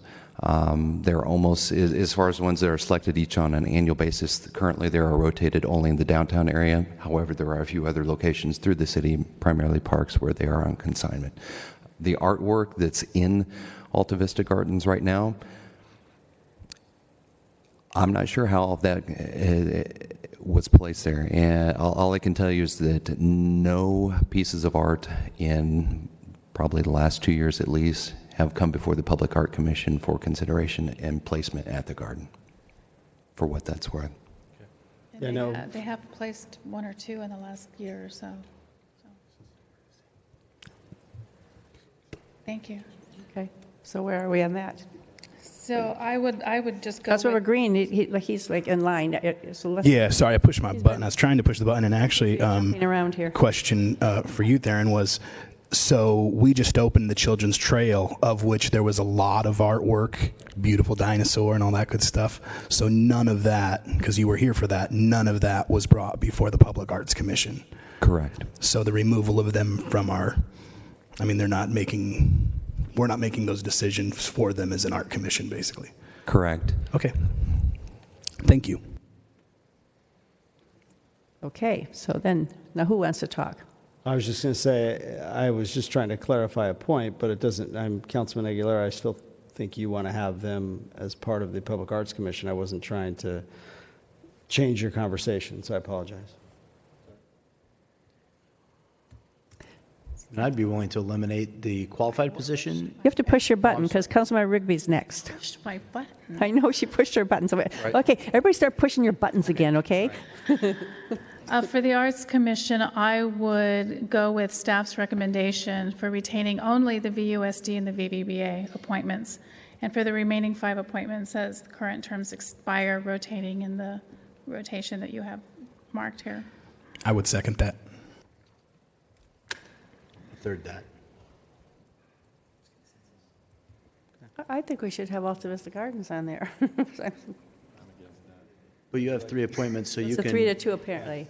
There's a majority that. But you'll have 3 appointments, so you can choose 3 people from the gardens if you want. Who will? Or not. Okay. 4 between John and I. Okay, John and I'll pick Alta Vista Gardens. There you Okay. Okay. So we'll move on to the Sales Tax Oversight Committee. The composition of the 7-member Sales Tax Oversight Committee includes 2 at-large appointments and 1 appointment representing each of the following sectors or groups: senior community, financial sector, business community, Chamber of Commerce, and the Shadowridge HOA. Because the Chamber provides community-wide representation, staff recommends retaining this outside agency appointment, and for the remaining 6 appointments to be filled as terms expire in the process we've described previously. So I see heads shaking or anything? Any comments? I'm good with that. Okay. Okay. Senior Citizens Affairs Committee. This commission is comprised of 7 members that are appointed at large. There's no appointments provided by outside agencies, so we recommend the appointment process as we've previously described. Yes. Okay. And then finally, we have our Youth Advisory Commission and youth appointments to other commissions. There's 11 members on the Youth Advisory Commission that fill 2-year terms. And then there are additionally, we appoint youth commissioners to Community Safety, Parks and Recreation, Planning, and Public Arts Commission. We recommend that no changes be made to the process for appointing youth commissioners. Yes, I'm good with that. Yeah, because I need help interviewing all of them. Great. So we will be bringing back then City Council Policy 206 and all of the ordinances or resolutions that need to be modified to accommodate what we've just discussed tonight. Okay. Do we need a motion or anything for all that? No? Okay, it's just good? Okay. Okay, so is that it? Oh, we have oral communication, so we have some speakers here. So we'll start with Mary Jo Poole.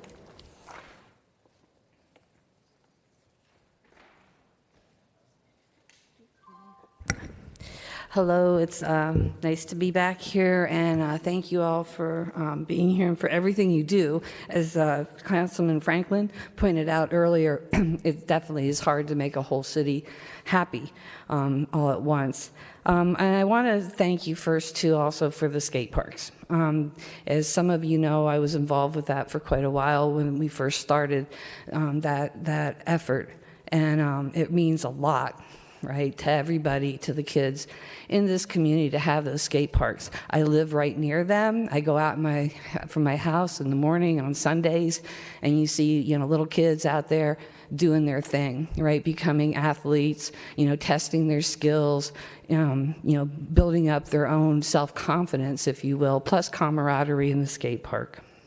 So I thank you all for that. It was one of the best things the city's done for a long time for our youth. Personally, I'm thrilled to see new sidewalks between the Redlands and Santa Fe that are just going in now. That area is probably one of the highest pedestrian areas in our city, and I had just called actually and talked to Sam about it because literally people had to walk into the street with baby strollers and little kids just to get from Redlands to Santa Fe to Mexicana or something like that. So the sidewalks are a huge, huge improvement. Now for the lights, because we know there was an unfortunate incident there on Friday. With lights, more lighting, and I know you're putting them in, hopefully those things will decrease. But I have to, comment that just closing the parks has really been, you don't see the kids, right? You don't see the 10, 14-year-old kids with their skateboards wondering why they can't get into their park for something they had absolutely nothing to do with. Nothing, right? This happened at night at 10 o'clock or 9:30, whatever time, right? And these kids didn't have anything to do with it. I actually stopped and talked to some of them before I came to city council, and here's what they told me. There are probably about 4 or 5 of them. They're about 14, 15. I didn't do the survey, but this is what they told me. They said they would like cameras. They said that tagging is a problem for them. They said that they don't understand why they're all being punished when only a few of them were involved. So that's how the kids are seeing it. I encourage, and I know that there was a public comment made on Facebook about this, that when council does comment finally about something that's happening in our community with our youth, that you include details. Right? As I said, I live in that area. If I think that there's a group of people that are going around, combating and assaulting people, I want to know. But if you're not giving details that there was no physical injuries, that's not fair. I need you to wrap up. Yeah, I know. So anyway, so just as, just thank you. And I just want to say that it's really important that this council understands the impact of what you say and what you don't say on our youth in our communities. It's really important because you have to be done. It's been over 3 minutes. So. Yeah. Well, I actually think it should fair to be everyone more, else. But yeah, I know. I understand that. But thank you very much. Thanks, Mary Jo. Chad Spinks.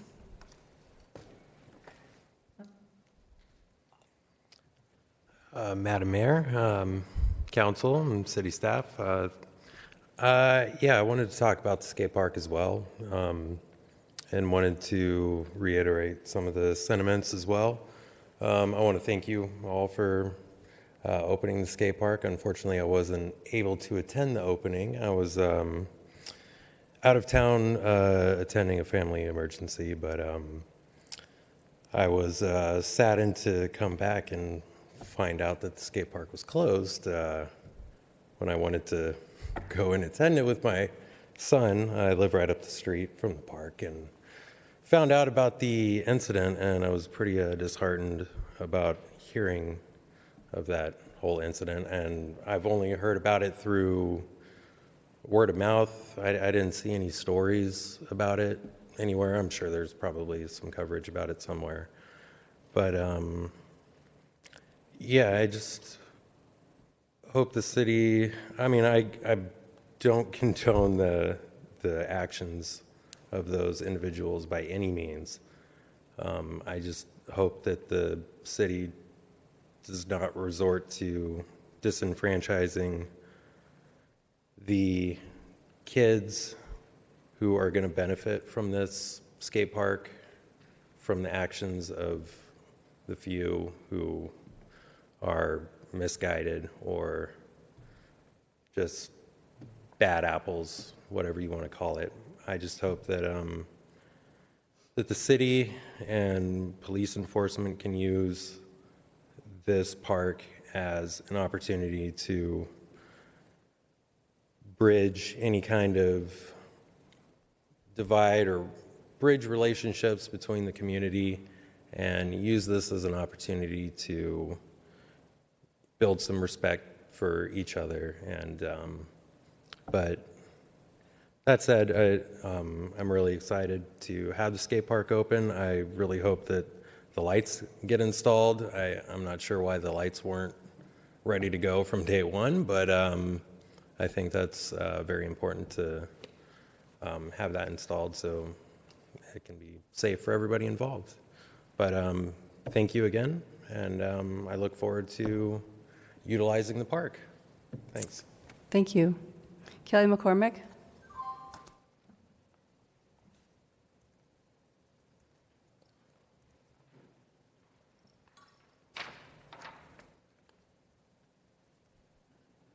Good evening, and thank you. I'm Kelly McCormick, and I'm here tonight with wearing my PTA hat. I'm a member of 2 different PTAs, and I speak to other PTAs, and I also teach young teenagers and older teenagers about self-defense and remind girls that the number one weapon used against girls and women in sexual assaults are drugs and alcohol. And because of that, and because of the speaking that I've been doing to the PTAs, I wanted to clarify some things that I've been hearing which are a little bit misunderstood in terms of teen marijuana use. And so I want to update you that there have been recent studies that say the number of teens 12 to 17 using marijuana once in the last 30 days is not increasing. The number of teens who have become daily users is increasing, and the age of first use is getting younger with very negative consequences. However, the number of older teens, and that's 18 to 25, so it includes high school students and college students and other young adults of that age, that number is increasing. And that influences what is happening in the high schools because 75% of 18-year-olds are still in high school. The most likely reason that marijuana use is decreasing, and this is not always statistically significant, by the way, is that tobacco use has also been decreasing. There are also significant gender differences in the 12th graders, college students, and young adults. Males are more likely to use marijuana. For example, in 2016, daily marijuana use levels amongst 12th grade males were more than twice as high at 8%. Versus 3.6% for females. And failure to launch for males is a real problem, and that includes graduation rates and jobs and things like that that they are able to pursue after high school, and hopefully they're finishing high school at the very least. So I just wanted to set the record straight on some of those statistics that I've been sharing at the schools. Thank you. Thank you. Judy Strang.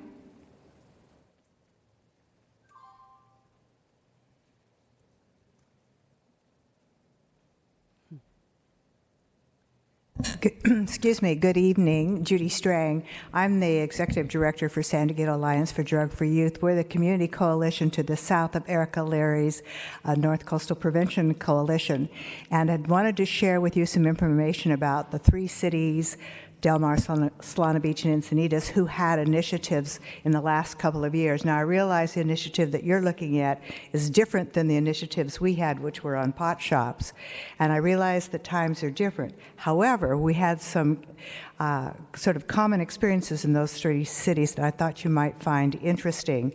What we found is once we as parents went out into the community and educated people about the initiative, that greatly changed the perception of citizens. So it is truly, as you all said, important to make sure the citizens know what's on the initiative. And it's a very different situation when you're talking face to face. And since I was one of those people who walked those cities and talked to those people over an extended period of time, I wanted to share that personal experience. All 3 of those cities, those citizen initiatives did fail in those cities. And you keep in mind that those 3 cities had a very high rate for Prop 64 of passage. But when it comes to understanding about storefronts and cultivation, they were not interested. So I just wanted to bring that perspective to the situation. Thank you. Thank you. That's all of our speakers tonight of our oral communications. So from there, I will go to the remarks. And I guess I'll do my public service remarks first, and then I'll have all of you guys. So let's see, here they are. So first, the City Council and I, along with the Fire Department, command staff, celebrated the city's 4th ambulance going into service on Sunday morning. We were all there. So this ambulance was shuttered during the recession. It was reinstated by the City Council in this year's budget. 6 new firefighter paramedics have been hired and trained and began hitting the streets this weekend. So that's something that we're very proud of. The Vista Library is holding a tech drop-in on Saturday, September 30th, from 1 to 2:30 in the Vista's community room. This event is free and open to the public. And I want to thank you, the volunteers who participated in the annual Coastal Cleanup Day on September 16th. A total of 56 volunteers helped the city staff remove 365 pounds of trash and 20 pounds of recycling from Boyna Creek and the Shadow Ridge area. That's a ton of stuff. And this week is your last chance to see the Moonlight's final 2017 show, the critically acclaimed In the Heights. Check out the moonlightstage.com for the tickets and for the information. It's a great show. I've seen it and I loved it. So with that, I will go down the line and I'll start with Councilmember Green, and we'll come this way. Any remarks? First of all, thank you guys all for staying for the entire meeting. That's awesome. It was a great meeting. I did want to thank Amanda Lee for her presentation on Cdbg. I think probably that has gotten approved on the consent calendar for the last how many years, not really sure, so that was awesome. I also want to thank my colleagues. It does seem like we argue up here a lot and, we go with a lot of back and forth, but the truth is we do have a very tough job, and I commend all of you for doing that job and sitting up here and voting what you feel and what you found out from the community. So thank you guys so much. The last thing that I want to speak on real quick is the skate park. And I additionally was against having the skate park closed. However, after speaking with the wife of the employee that was assaulted and hearing our reasoning behind it and wanting to protect our employees, it is a temporary closure. I'm sure that our city staff will tell you exactly when it's going to be up and running, when it will be energized. But I do feel like it was the right move for our city. So I just wanted to go on record as saying that for the protection of our employees at this point in time until we can keep their families safe. I wouldn't want to jeopardize another employee and put them in that position. That's it. Have a great night. Deputy Mayor. Well, I just wanted to speak to the skate park also and say that I know we were all very disappointed, mostly by the horrible thing that happened there to our employee, but also I know we're all disappointed about having to close the skate park. However, I think it was so important that we send a clear message to the community that we're not going to tolerate crime, especially the kind of violent crime there. But I think it was also equally probably a factor of the fact that this week we don't have lighting there. That probably had a lot to do with the decision I strongly supported. We cannot tolerate acts of violence or crime committed against our city employees. Just cannot ever be tolerated. And we have to remember that we lost 2 skate parks. And we've really got to go and talk to the young people that use this park and tell them that they've got to come forward. If you see something, say something, be part of the solution, be a part of the positive community that's there. Everybody needs to look out for something that's wrong and point it out, because that's how we're going to make sure that we have these skate parks years into the future and they don't go the way of number one and number two. These are number three and number four. So we want these to last. We want these to be a real valuable asset for the community long into the future. And then I'd like to see us discuss, if we need to discuss it on an agenda item, I'd like to see us discuss cameras at the skate parks because we really need to do that. We need to have a way that we can punish those who are the wrongdoers without punishing the good kids. I drove by on Sunday morning at 7 a.m. and I saw a young man out there. Clearly had gotten up very early in the morning so he could be out there by himself and enjoy the park. He was really working hard to perfect his craft, and I really felt bad for him that he was going to suffer the consequence. And I know there were a few young people there that, and a lot of folks, young kids that want to use a sense, and I really do feel for them.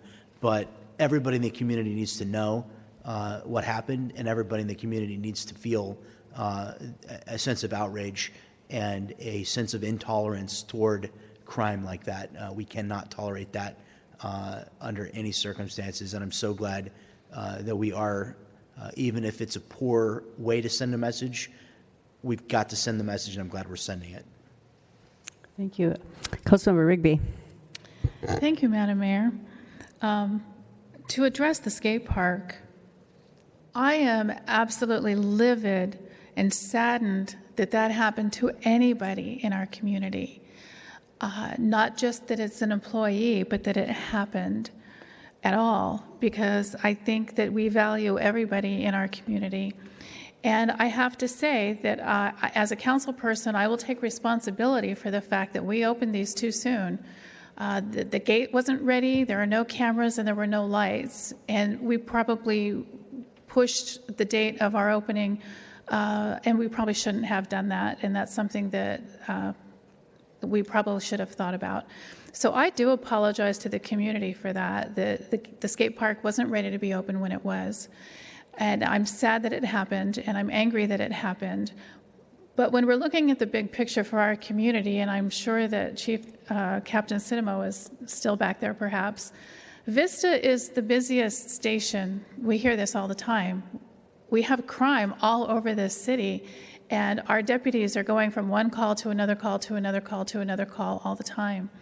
And that is something that we need to look at on a wider scale. And I have to say that I was not in favor of closing the skate parks, because I don't think it's fair to punish the people who had nothing to do with that. The kid who's out there just trying to perfect his jump and his craft, or how you put it. It's not fair to those kids that we punish them because of some bad actors in the neighborhood. But it goes to enforcement, it goes to patrolling, it goes to paying attention. And so that's all I'm going to say on the skate park. I'm very sad that it happened. And I would be just as sad and upset no matter who the victim was. I couldn't be more upset by it. But my second topic is that immediately following, or very early the next morning after our last council meeting, I went up to Sacramento for the League of Cities conference. And there are a lot of things that happen at these conferences, and a lot of conversations and breakout workshops and stuff. But the one that I really brought back with me was a surprise for me, because it's something that Sacramento was doing. And I usually never want to emulate anything Sacramento was doing. But the city of Sacramento has a youth internship program that they have. And this has come up in our community a couple of times when I've gone out to community groups to speak. We want to talk about what are we doing to advance, and this particularly in the Latino community. When I went to speak, and I think, Mayor, you were there, this was a couple of years ago, for the Latino Business Owners Association, and they were talking about how can we get some of the youth in our community, particularly in the Latino community, to be engaged in the public process, to be engaged in civic engagement, and how can we bring them up through the ranks? Just like any other young people, we want to get people to become engaged in this process. And so that's something that we've talked about, but we've never really done anything about it. We've never formulated a particular program or found the right recipe to bring up our young people through the community process, to get them engaged, so that becoming a community leader is something that they want to do or are equipped to do. And Sacramento actually has a really great program that I would like to look at further and perhaps bring something back to the City Council that we might be able to take a page out of what they're doing, because we talked with some of the young people that have gone through their program, and what they're doing has just been phenomenal. So I'm going to talk to the city manager about that and maybe bring something back, because that's something I think we can try to do for our city. We're a big enough city now.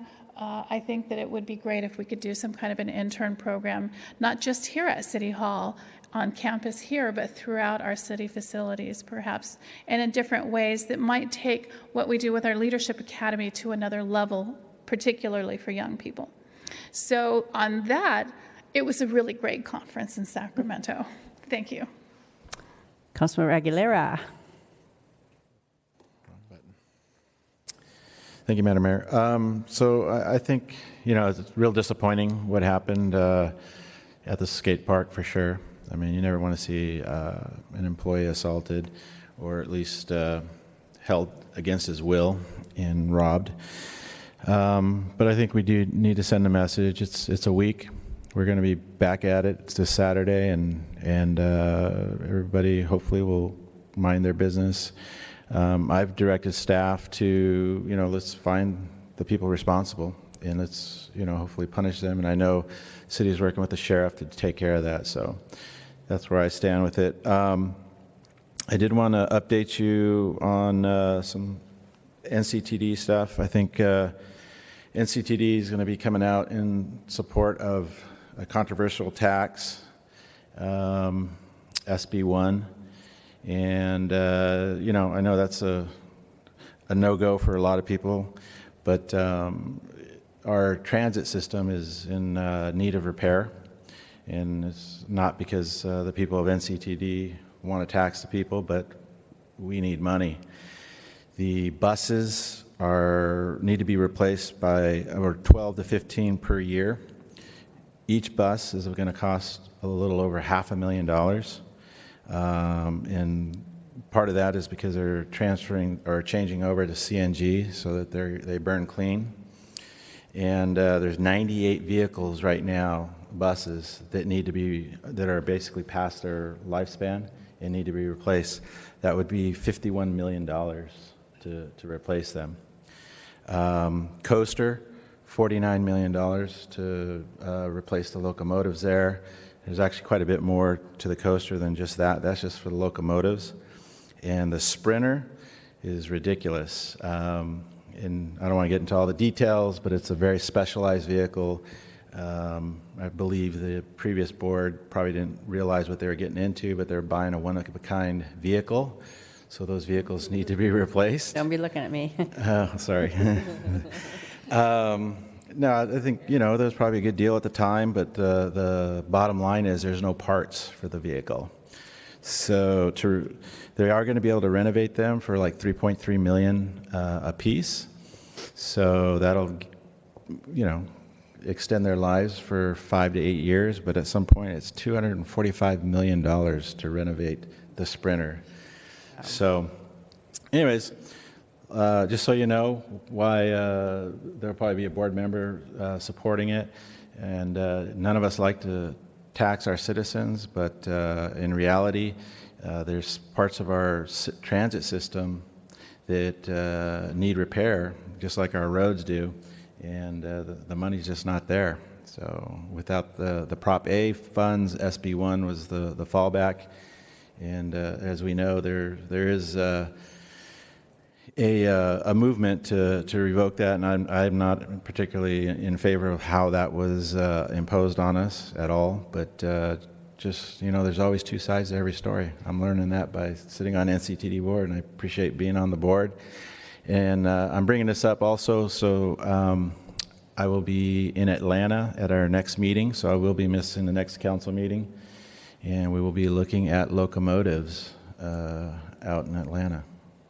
Some replacements for the DMUs? No, not replacements for the DMUs. This will be for the coaster. Big ones? The big ones. So APTA, they have their big expo, and apparently they bring the locomotives right into the convention center. Wow, because they're huge. Yeah, Those they're ones are huge. Yeah. And I agree with all of you on the skateboard park. It was a sad thing to close that, but we can't have employees accosted like that and robbed. So I agree with you on that. And then the other thing, a little update on Sandag. We're out for a national search on a new executive director for that. So they'll be working on that in the next couple months. And also, they did find money for one more additional mile of our rail trail. So that Sandag finally found a little bit of money for that. So, which is good news. One more mile. I can't remember how. We're like the gap in between, San Marcos to Escondido and between over to Oceanside. So hopefully they'll continue to find more money and finish Vista. So anyway, with that, I'll turn it over to Patrick, our city manager, and he has some public service announcements. Oh, I just wanted to comment on the skate park and just say that, I understand the behavior of what happened on Friday night is not indicative of all skateboarders. However, I don't think it's something I think all of you said we shouldn't take it lightly. And there was a comment made about the employee and not being physically harmed. And I would say when you're held physically against your will, it's mentally and emotionally providing a lot of anguish. It's a traumatic event for you in your life. And so to me, I don't take that lightly. We did put messaging on social media that Saturday. It was on Channel 8, Channel 10. It's been in multiple newspapers, so there was notification. And we did put up signs on Sunday. As Councilman Aguilera said, we are reopening the parks on Saturday morning at 7 a.m., and so hopefully all goes well. One update is that on Thursday, we have the business walk with the Chamber of Commerce this Thursday from 9 a.m. to noon, and it's where volunteers go out and canvass the business park and talk to companies and CEOs and find out how they're doing, what they like about Vista, what things that could improve them staying here. And so I would encourage the public and anybody that's interested in volunteering, they can go to our website, cityofvista.com, or go see the Chamber's website if they'd like to volunteer. So thank you. Okay. How about our city attorney? Do you have anything tonight? Go see In the Heights. Yeah. You'll love it. Good advice. Good advice. How about our city clerk? No, Kathy? Okay. Okay, with that, we are adjourned at 9:12.